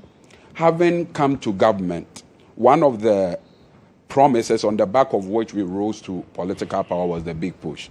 And that was largely as a result of the deplorable nature of some of our major roads. I mean, interregional, interdistrict roads. So, and on the back of those calls, President Mahama made the promise of big push, which was supposed to be dedicated source of funding for particular projects in the country. Having come to power, we realize most of these road projects takes us 36 months to complete. And oftentimes the procurement processes takes almost a year. How can we expedite these procurement processes so that we would be able to have most of these roads constructed without compromising on transparency and value for money? So for the first time, most of our roads were not done under design and build. In time past, the contractors who built the road were engaged to design and build with its own challenges. This time round, all the big push roads you are seeing were designed by experts of the various under the agencies of the Ministry of Roads and Highways, i.e. highways, urban roads, and feeder roads. After the design, the process was subjected to independent assessment by the Ghana Association of Surveyors, where they looked at the scope, the cost assumptions, and determined whether the project was inflation and all of that. So is it the argument of the MPP that all these state agencies more or less connived to rip the state off? That certainly cannot be the case. So the reason why sole sourcing was used, was as a result of the agency that attended some of these road projects. And the argument the MPP makes about sole sourcing being the same as thievery and looting is very strange, because about 23 of the roads that has been captured, Lily, under the Big Push project are inherited projects, like the Swami Interchange, like the Tepa to Goso Road, like the Ofanko Nsawam Road. The only thing that has changed is the source of funding. The only thing that has changed is the source of funding. Those projects were so sourced under MPP anyway. So how does the mere change of the source of funding of a project without more amount to thievery and looting? I think the MPP need to elevate the discourse. Yes, we know they've been scouting ever since we came to power. They are not getting any. So they are latching on some of these peripheral issues and trying to elevate it to the point of scandal. We are saying that the status quo as it is now, as bad as you think it is an improvement over what obtained under MPP. You know, Lily, under MPP, all roads contracts were so sourced. Most of their road, 98%. 98% is almost 100%, if you want to do approximation. 98% of don't worry, I'll give you a chance to 98% of all projects under the MPP were sourced. In 1 year, we have reduced that to 44%. I think it is an improvement. And it is not every road contract under the road ministry that is going under sole sourcing. As a matter of fact, last year, over 400 road projects, not under the Big Push, were awarded through competitive tendering. So the argument about sole sourcing being the order of the day is nothing but pure fabrication. And the reasons why these Big Push projects were captured under the Big Push and the sole sourcing model used was the agency for which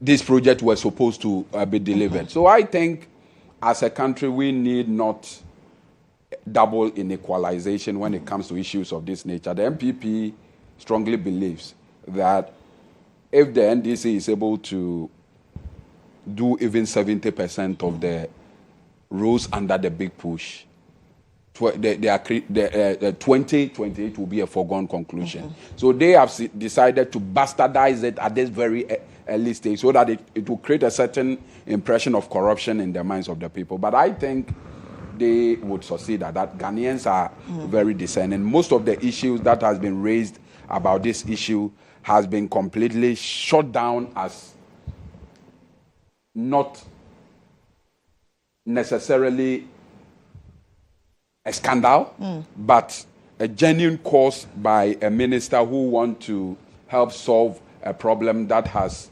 bedeviled this nation for some time. Then they raise issues of value for money and cost per kilometer. Lily, you know that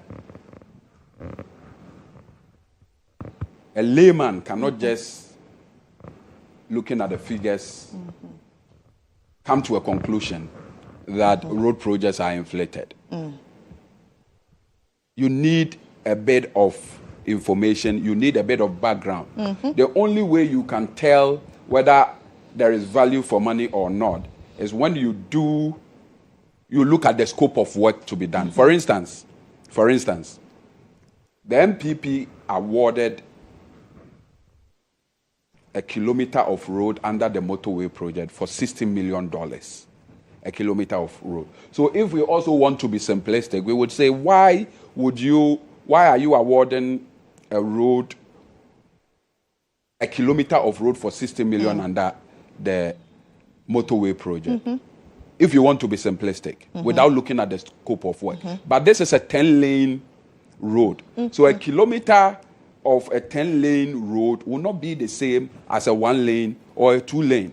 So to say that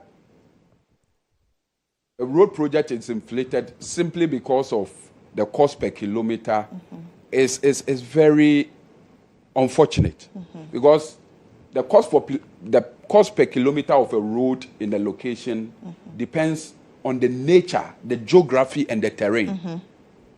The cost per kilometer in a hilly or swampy or a mountainous area will not be the same as the cost per kilometer on a flat surface. The cost per kilometer of a road that is being asphalted, where bridges are being built, will not be the same as doing just surface dressing. So I think the MPP should cut us some slack. Most of the issues they have raised are beyond the political grandstanding they want to gain, does not have substance. And Lily, I think we need to, and even with that, most of the contracts that were awarded under the MPP are quite, for Sapete, are even expensive than the ones we are doing under the big push. For instance, if you look at this road, Bobriase Chechewere, Bobriase Abura and critical accesses, 1 kilometer of that road, a kilometer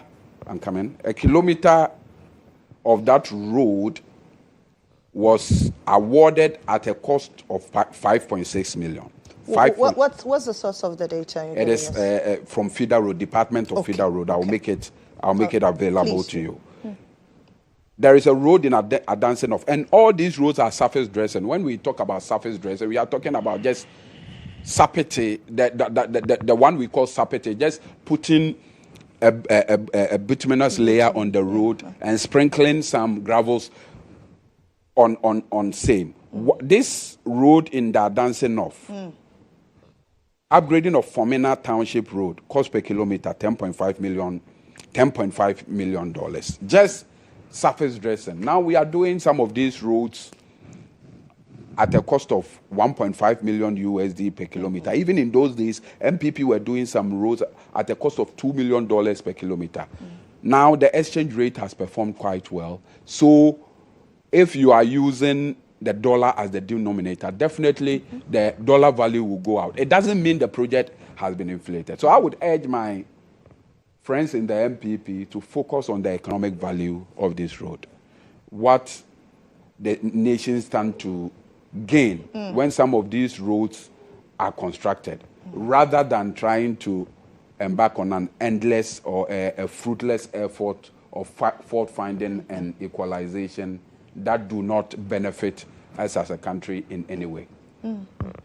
Doc, there are a few rebuttals you had. Well, so far, he's made arguments for why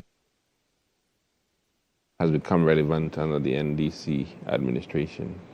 My biggest thing, though, I think my key thing here is that suddenly there's no noise within the NDC fraternity. The likes of Okudzato Ablakwa, who were very, very, very, vehement about the Nana Addo Dankwa Akufo-Addo administration trying to get roads done through sole sourcing. So the verdict is there for Ghanaians, and I think that over time we will reassess the cost and look at the quality of the work done, and that will be one of our best ways to, as it is, determine if this process is appropriate. The checks and balances are very important. Granted, some of the lapses in the contractual agreement are a bit telling, based on the fact that some errors in terms of when the companies were created and when the contract was signed, those need to be looked at carefully so that we do a clean job, okay? But when it appears that signatures are appended to a contract even before some of these companies were registered, then it is troubling, especially from a legal standpoint or a procurement standpoint. And dating is very important in all of these things.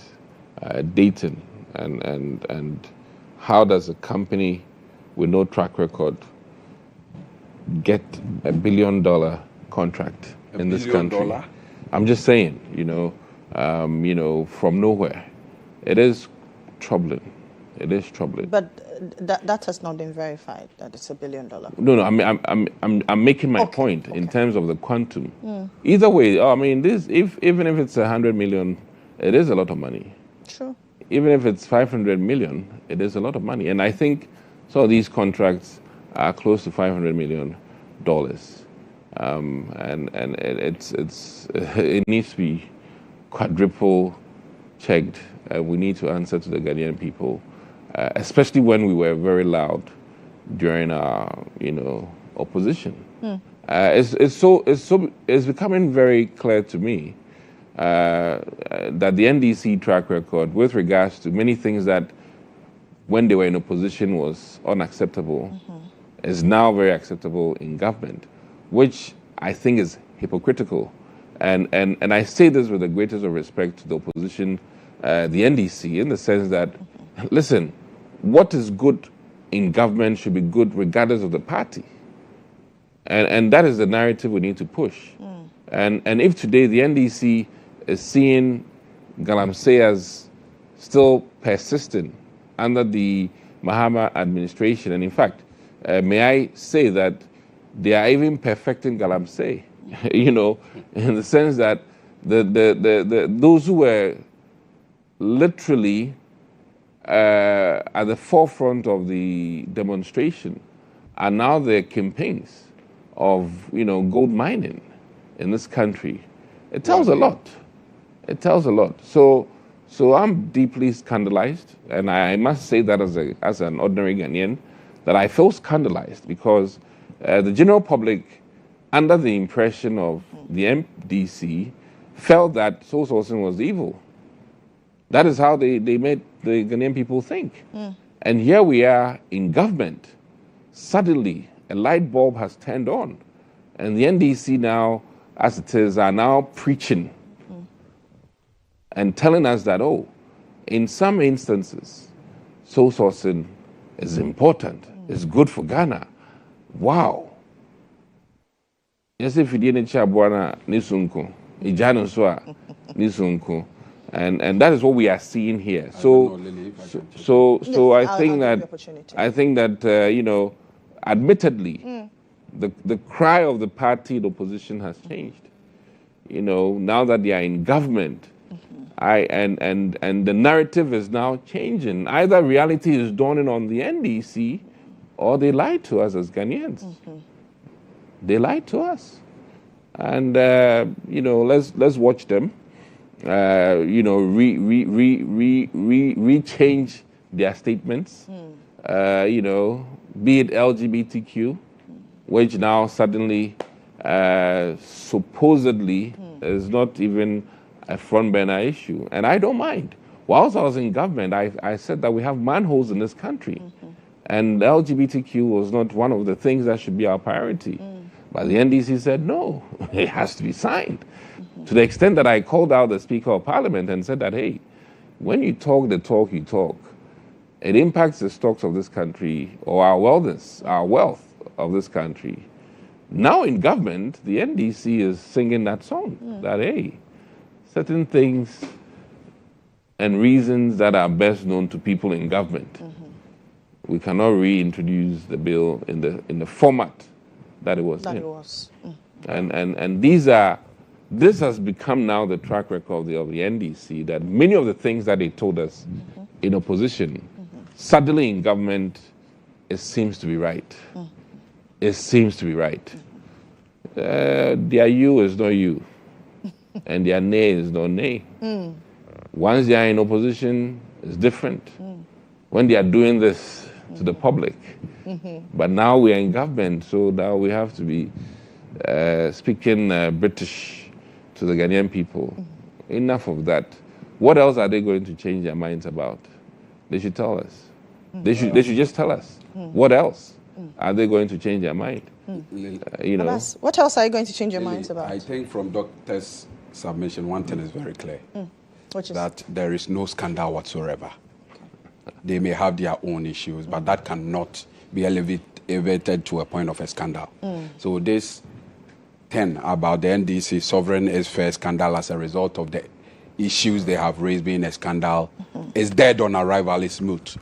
The other issue about some contractors having fewer workers and some not having the track record, I think is also not well-intentioned. Because this company is talking about the Senam, Mrs. Senam Company Limited. Yeah. This is a company that has a history of doing most of the projects under the MPP. Okay. Under the same conditions. This Senam company... Under the same source? No, not necessarily. With the same number of workers. Okay. The point is that no construction or road construction company puts all its workers on its registration details. Because by the nature of their work, most of these people are engaged on a casual or ad hoc basis. On need basis. So if I have a contract this year, I may need about 50 or 100 casual staff, made up of masons, made up of laborers, made up of plumbers. These are not people, if you register somebody as SNET, it comes with a certain legal obligation. You are supposed to pay their SNET on a monthly basis. So how do you keep somebody that is working for you in the short term or in the interim? So the argument is impractical.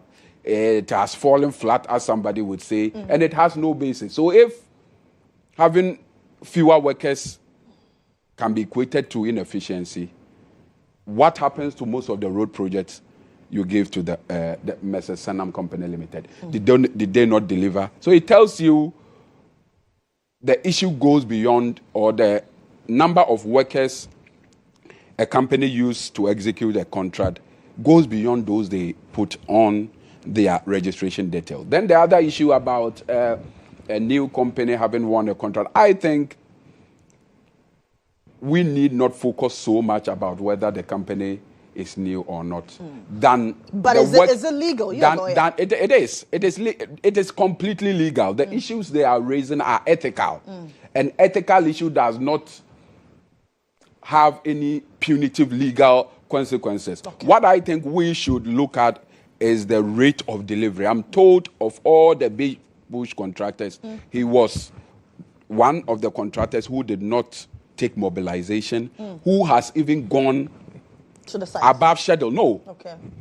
The work he's doing at an advanced stage of completion as we speak. So I think the focus should be on delivery rather than, even though track record is important, rather than too much of track record. If that is the argument, if that is the argument, then it means the road sector should be preserved, should be an exclusive preserve for some few cabals, because I'm coming. Should be an exclusive preserve for a few cabal because they have experience. Once in a while, if there is a company, even though newly formed, that demonstrate the capacity to execute, I think we should give them a chance. And it is instructive to note that this issue about new contractors winning some of the big boot contract is an exception rather than the rule. Because out of 44, he could only say one. How about those other contractors working on those bids?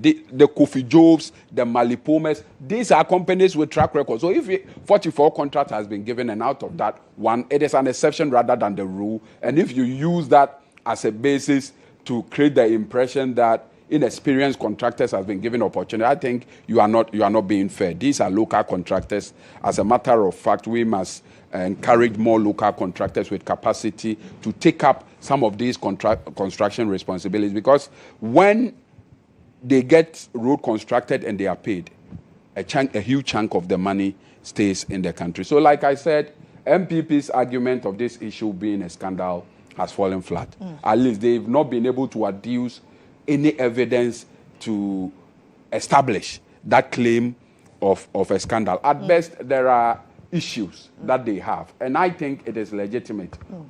It is legitimate for them to raise issues, and the road minister has come out to provide explanation. I think we should focus on getting the jobs done in like 1 or 1.5 years to come. You would see most of these projects constructed, and Ghanaians will begin to enjoy the full benefit. Yesterday, I went to Koforidua.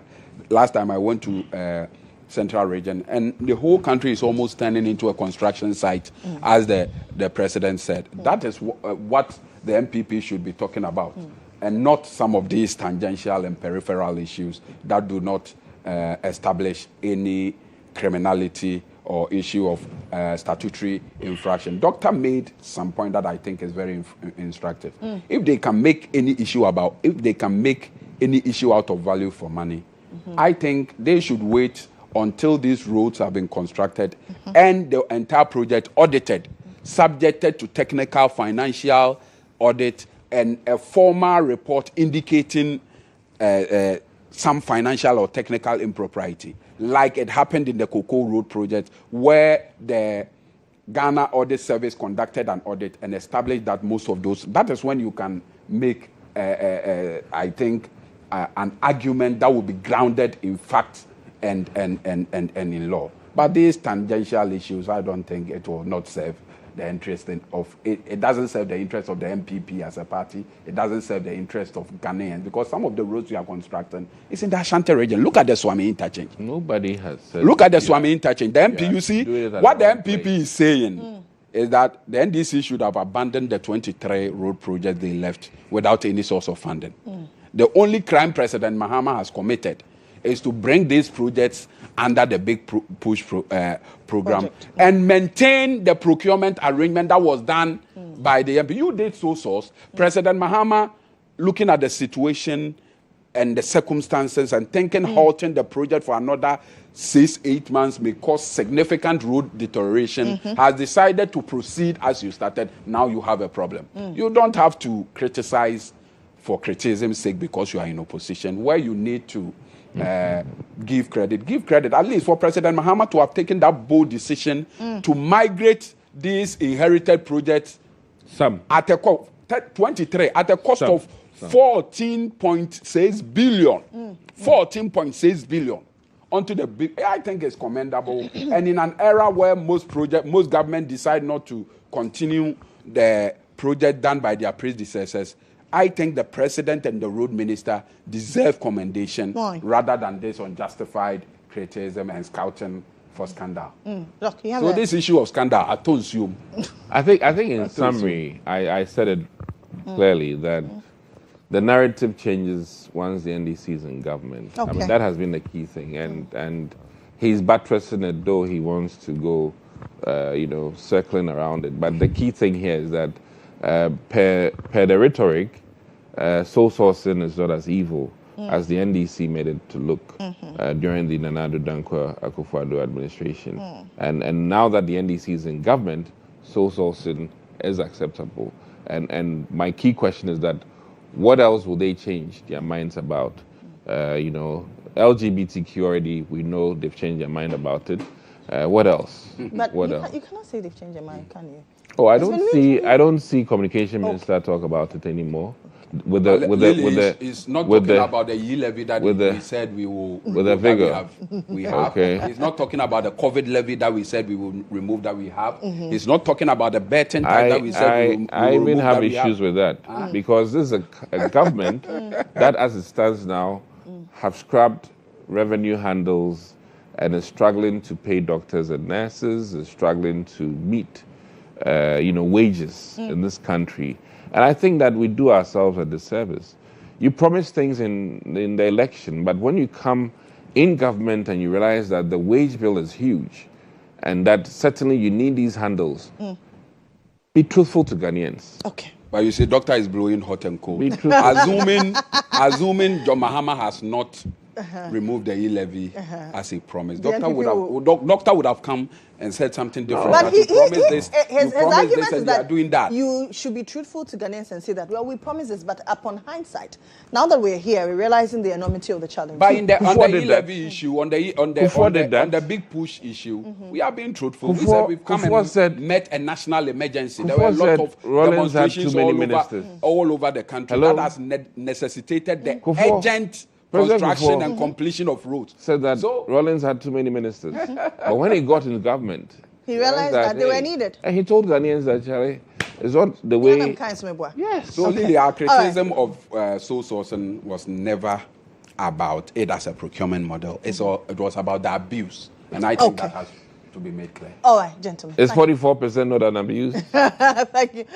We'll leave that to the public. 44% from 98%. Thank you very it's much. a significant But the improvement. 98% is in the cocoa. You are talking about cocoa. No.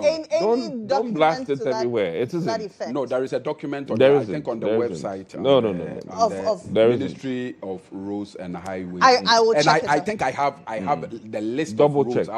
I probably would have to. Please do. Please furnish us. And if it is not accurate, I think the MPP by now should let us know some of the projects. Some of the projects that went into competitive tendering. Thank you very much. That's Abbas Nuruddin Esquire. He is a member of the NDC communications team. A member of the NDC communications that's team. The most important. Yes, that is the capacity he's in here. He's also the CEO for the Social Investment Fund. And in the near future, he may be the National Communications Officer of the NDC. It's under consideration. But that's what I say, he may be. Yeah. And then that's Dr. Dixon Yadumako Kisi. He is he's former Member of Parliament for the good people of Anyansoto. He was one of the lead spokespersons for the Brian Champo. We're now one party. And now a member of the NVP communications team. My name is Lily Mohammed. But the big Easter sales is happening now at CompuGhana, and it's bigger and better.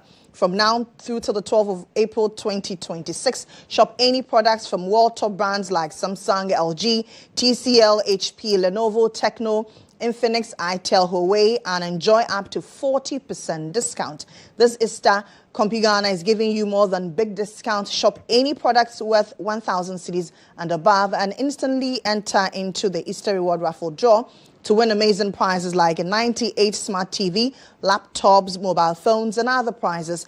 Enjoy massive savings on TV, smartphones, laptops, and home appliances across all CompuGhana branches nationwide.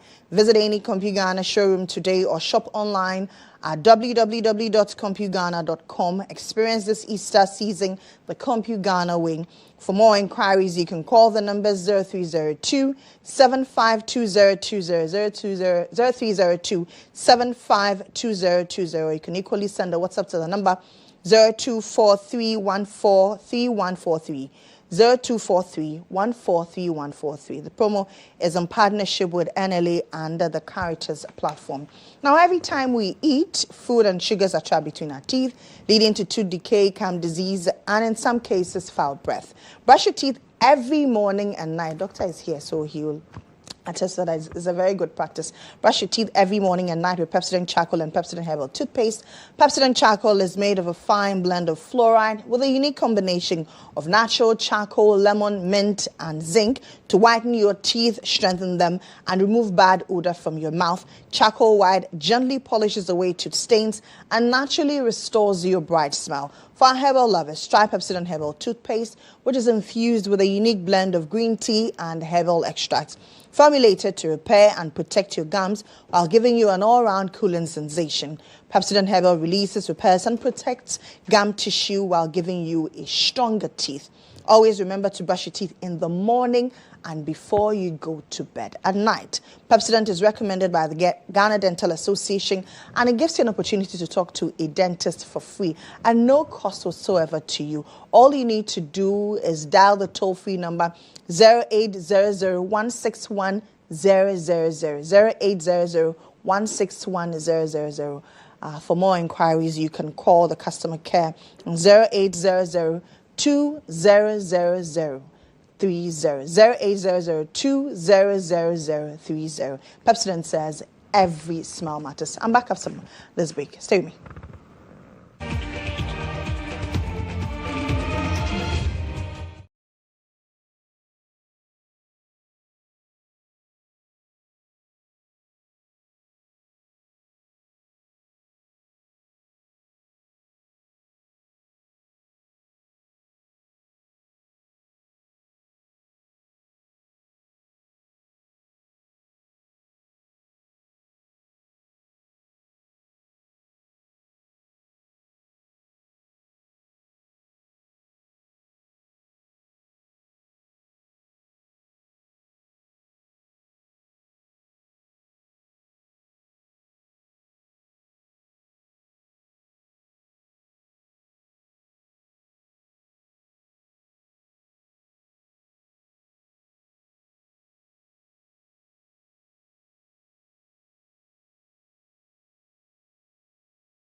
You're welcome back to the show. Listen up, scammers are getting creative every single day. One moment, it's a big prize you never entered for. The next, it's a fake emergency or someone asking for your personal detail.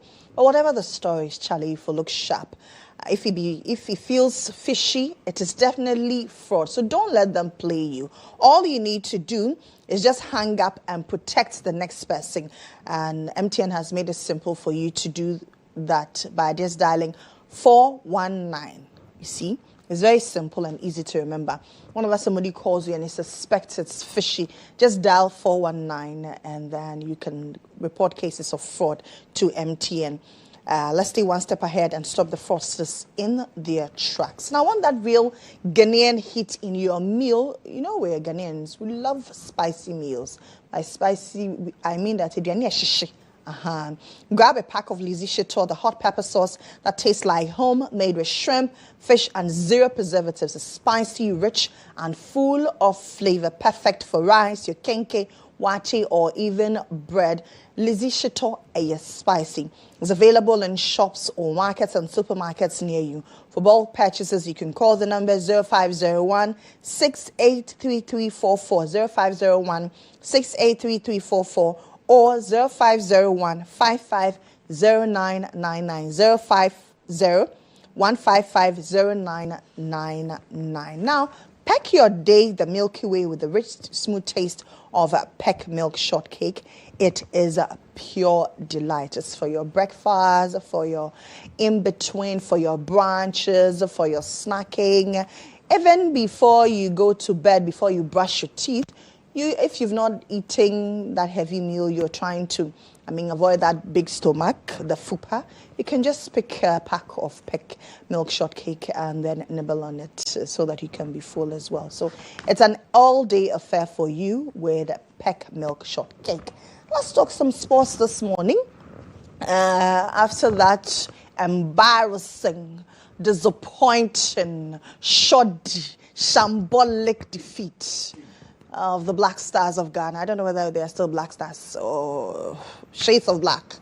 John Sachi has joined me. Jones, good morning to you. Good morning, and I'm well. Hope you're fine too. I'm doing awesome. I'm doing awesome. The Black Stars of Ghana would always be the Black Stars of Ghana. But so let's get see the highlights of that game. There will obviously be in action today at exactly 6:45 p.m.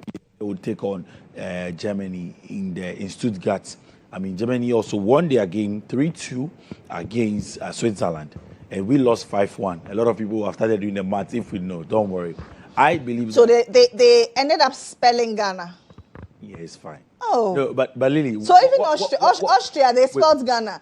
As for Germany, they'll spell President John Dramani Mahama. Oh, no. It can never happen. It can never happen. We'll beat Germany. You'll be surprised. Listen, wait. You know.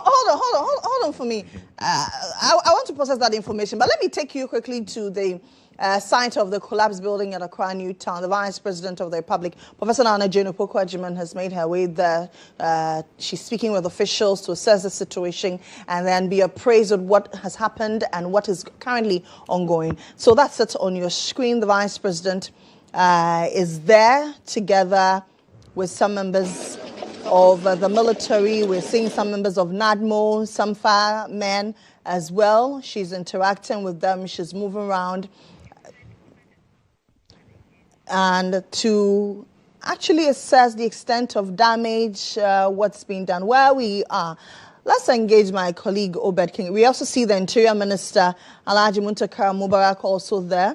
Engaging the Vice President. You know how it is when such high-profile persons, everybody wants to capture. So that's why we're having a bit of shaky visuals on your screen. But let's engage my colleague, Obed King Aglo, who's been stationed there since morning. Obed, what has the Vice President been told so far? What's she saying as well? Right, so Lily Mohammed, as you see in the show, the Ghana's Vice President, Professor Nana Jane Opoku-Agyeman, touched down here at the site to assess the level of destruction here. He's gaining present.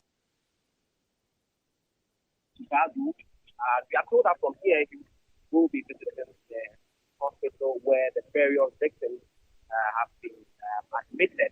So we'll be moving with her to the hospital. Also find out how they are faring to survive the accident. So that's the vice president in the short leaving the scene here where she interacted with the Prime Minister Mohammed Mubarak. Also head of the Ghana National Fire Service also around. We see the AMA force around also. So that's the situation here at the site of the collapse here at the Accra New Town. So we'll be following the Vice President to the hospital to bring you updates on that issue. Thank you very much, Mohammed. So, Obed King Aglo, currently the Vice President is leaving the scene. Obed tells us that she's moving to the various hospitals where the 20 persons who were injured in that unfortunate building collapse are currently receiving treatment. Earlier, we told you that 3 people met their untimely death as a result of that collapse. So, subsequently, Obed will update us the state in which these 20 persons are. But let's continue our conversation on the shambolic Black Stars. Shambolic. Our shining Black Stars. Lily, would you... But have you seen anything black that shines? No, it's the Star of Africa. Wait, yeah. Please. It's the Star of Africa. The Star of Africa. But in Nkrumah... Blacks, you know, there was this advert many years ago where they say... No, I'm asking Black Stars, no, be a twin No, but would you have preferred we had lost in the game in a World Cup or at a friendly game like this one? You know, it's just a friendly, and I believe that it's one of those games where we need to test the strength. We need to test the strength of the team and see the weaknesses. And obviously, Coach Otuado has seen the weaknesses. A lot of people have been calling for the head of Atisigi. And I think that it was not even his fault that we considered 5 goals. Whose fault was it? No, all the goals, he could have done nothing about them. Just like the coach said. You know, and I get to see that game again. I watched, the game again. And then I appreciate the fact that the first half was brilliant. We did very well. We're unlucky, obviously. Some of the referee decisions went against us. The second half, we're all over the place. And then again, it's also about experience. And that's the thing about us. Whenever we lose such games, we say, officiating decisions. No. Were the players actually afraid of injury? No, it was nothing like that. I'm telling you, it was nothing like that. This was a new team, like a new setup. I mean, in that lineup that was brought out yesterday, we saw Derek Atakon playing his first start for the Black Stars of Ghana, you know, and then you move into up front. The striker who started for the Black Stars of Ghana was also starting his first game for the Black Stars. So, a blend of new faces, and I'm just worried about Coach Otuado's experience, you know, up against someone like Ralph Ragnick. It was a difficult one. But anyway, Coach Otuado has been speaking here, and he first of all says that, the news would always come out that he should be sacked and all that, but he's not worried about that noise. He doesn't really care about the social media noise and all that. He's focused on the job as a coach, and then he's very appreciative of the fact that he has new men who have been brought on to help him. So Coach Otuado said that, don't worry, the social media talks there, and found they have work to do. Let's get to listen to Coach Otuado. It's Shakeke. This is the job. This is the job of a coach. When you lose, then people maybe trying to bring you down, but I don't really read too many things. Even if we win, I'm not too much into social media, reading everything somebody writes, and for me it's more important the people around me, and this is the stuff we talked about the game before. Surely the more people you have, I had 1 assistant before, now we have 3. It's easier because it's easier to delegate, and there's a lot of work to be done, and even now after this evening there's even more work to be done, and it's easier to... So more work to be done according to Coach Otuado. Well, Coach Otuado says that Atisigi didn't do anything wrong. It was not his fault that he considered 5 goals. It is part of the game, and he thinks that he was even just unlucky. Yeah, sure, 5. Also, I can't say that we played bad. Was a little bit unlucky. Sure, we want to use these games also to give chances and also to have a competition about positions. Like I said, we have a lot of things to analyze. Ziggy, I think the 5 goals were not his fault, especially like the first 2. There's nothing he can do, and at the end it was unlucky evening for him as a goalkeeper. He didn't deserve to get 5 goals, but yeah, this is football also, like I said, and we have to learn, and this is the most important. It's not about the goalkeeper or this player or that player. We all as a team have to learn and find better solution for these problems we had. Okay. Well, so Coach Otuado even says that. So even if we are in the spirit, I'm an Otolian. It means that I support Otuado. But yesterday, my support... You support the Chief Scouts. Wait. Okay. On Friday, my support dropped to 60 because Otto, I beg. I believe in you. I still believe that he's a very good tactician. And I still believe that he can do very well. He just got that one wrong. But it's good that he gets it wrong in a friendly, like, Friday and today. So today, the Black Stars will play at exactly 6:45 p.m. There's live commentary on Star 103.5 FM. You know what will happen? You would be in traffic.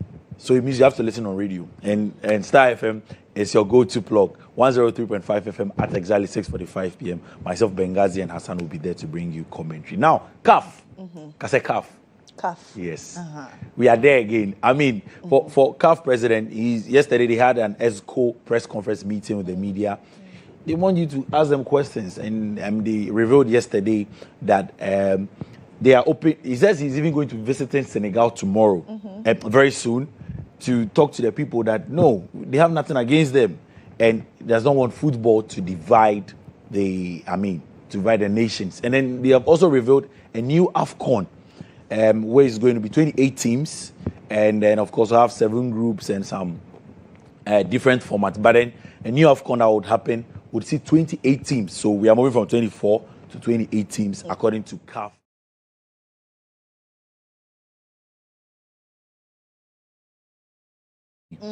He's from DR Congo. According to CAF president, the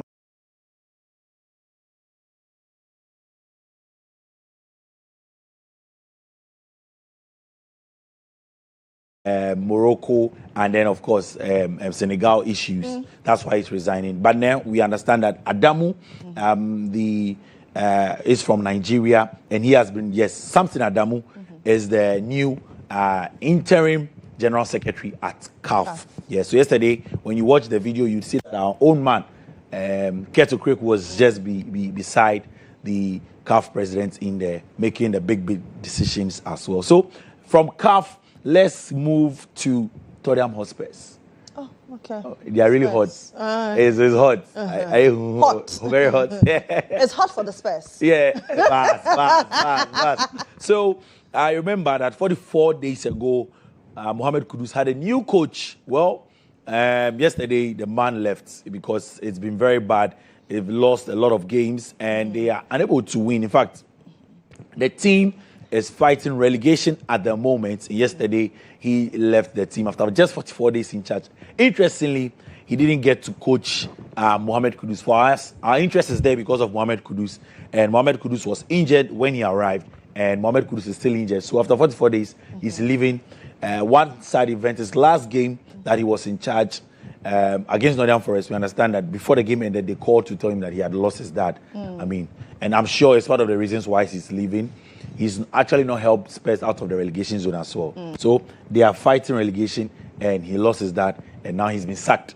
Although they say that he's left the club. You know how they try to sugarcoat all this. Let's get to tennis, because Yannick Sinner and then Arina Sabalenka are making, they are doing it well. So we call it a double sunshine. Now in tennis, if you win the Indian Wells in California and then the Miami Open in Miami, it means that you've done the double sunshine. So these two athletes, that's Yannick Sinner, yes, he won the Miami Open yesterday, and it means that he's done the double sunshine. And then the lady, Arina Sabalenka, also did it. Arina Sabalenka beat Coco Gauff yesterday to also win the double sunshine. It means that she won from California in the Indian Wells and then the Miami Open in Miami yesterday. And finally, a teenager, 19 years of age, is leading the championship in Formula One. He's 19 and he's driving a lot of people crazy. I mean, he drives well, but he's driving a lot of people crazy as well. Yes, Kimi Antonelli yesterday won the Japanese Grand Prix and then set the record as the youngest leader in the Formula One championship. So he did that yesterday. Obviously, he was helped at some point, but then he is currently the youngest championship leader in the world of Formula One. He's just 19 years of age, and trust me, he's going to come for a lot of records of Lewis Hamilton in there. So that's from the world of sports. The Black Stars of Ghana. Ghana Black Stars. Is Atizigi going to be in the post tonight? Does it matter? He should remove that thing on his head. Oh, no, but it's tying his brain. He can't think. He can't function. Today we don't want to concede 10 goals. It's not about that. What is it about? I think today's game will be different. We'll give Germany a tough time. Sure. A tough time. You will give Germany. After the Austria can wait to me and give it. We have learned our lessons. Otuado has learned his lessons. Have faith in the team. Have faith in the Black Stars. We are the Black Stars. Never give up in whatever you do. 6:45 p.m. on Star 103.5 FM. You see, let me give you a prediction. Okay. I had 2-2. Black Stars are I'm Musa Dankwa today. Muntra 2-2. Come on, Black Stars of Ghana. Okay. That's actually my car number 2-2. Anyway, let's do some celebrations now.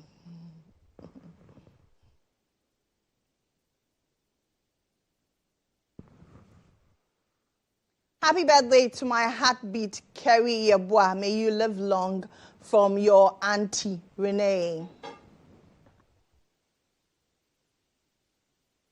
Happy birthday, Besua. Today isn't just another date.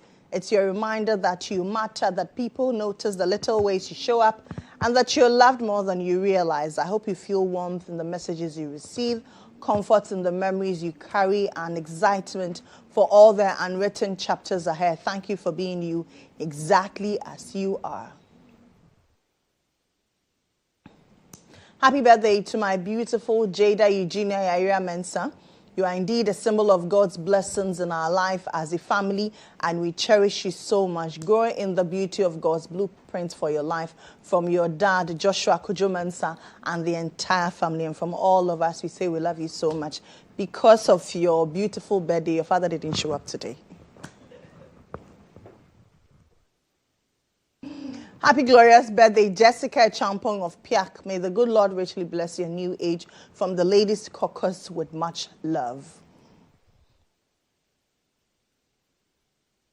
Happy birthday, Junior. Wishing you with love. You have been a blessing to this family, and I pray God continue to bless you. May this day bring you endless happiness into your life. Daddy and I love you so much, kiddo. This is from your favorite sister, Tilly. Happy birthday, dear sister. On this special day, we celebrate not just your life, but your passion, dedication, and the courage you've shown in stepping forward to serve as a youth organizer in our constituency. Your commitment to uplifting others and bringing positive change is truly inspiring. Keep shining and leading with grace. Enjoy your day to the fullest. You deserve it. From Jasper Condomson, Wejagbawe constituency. This is your name, dear.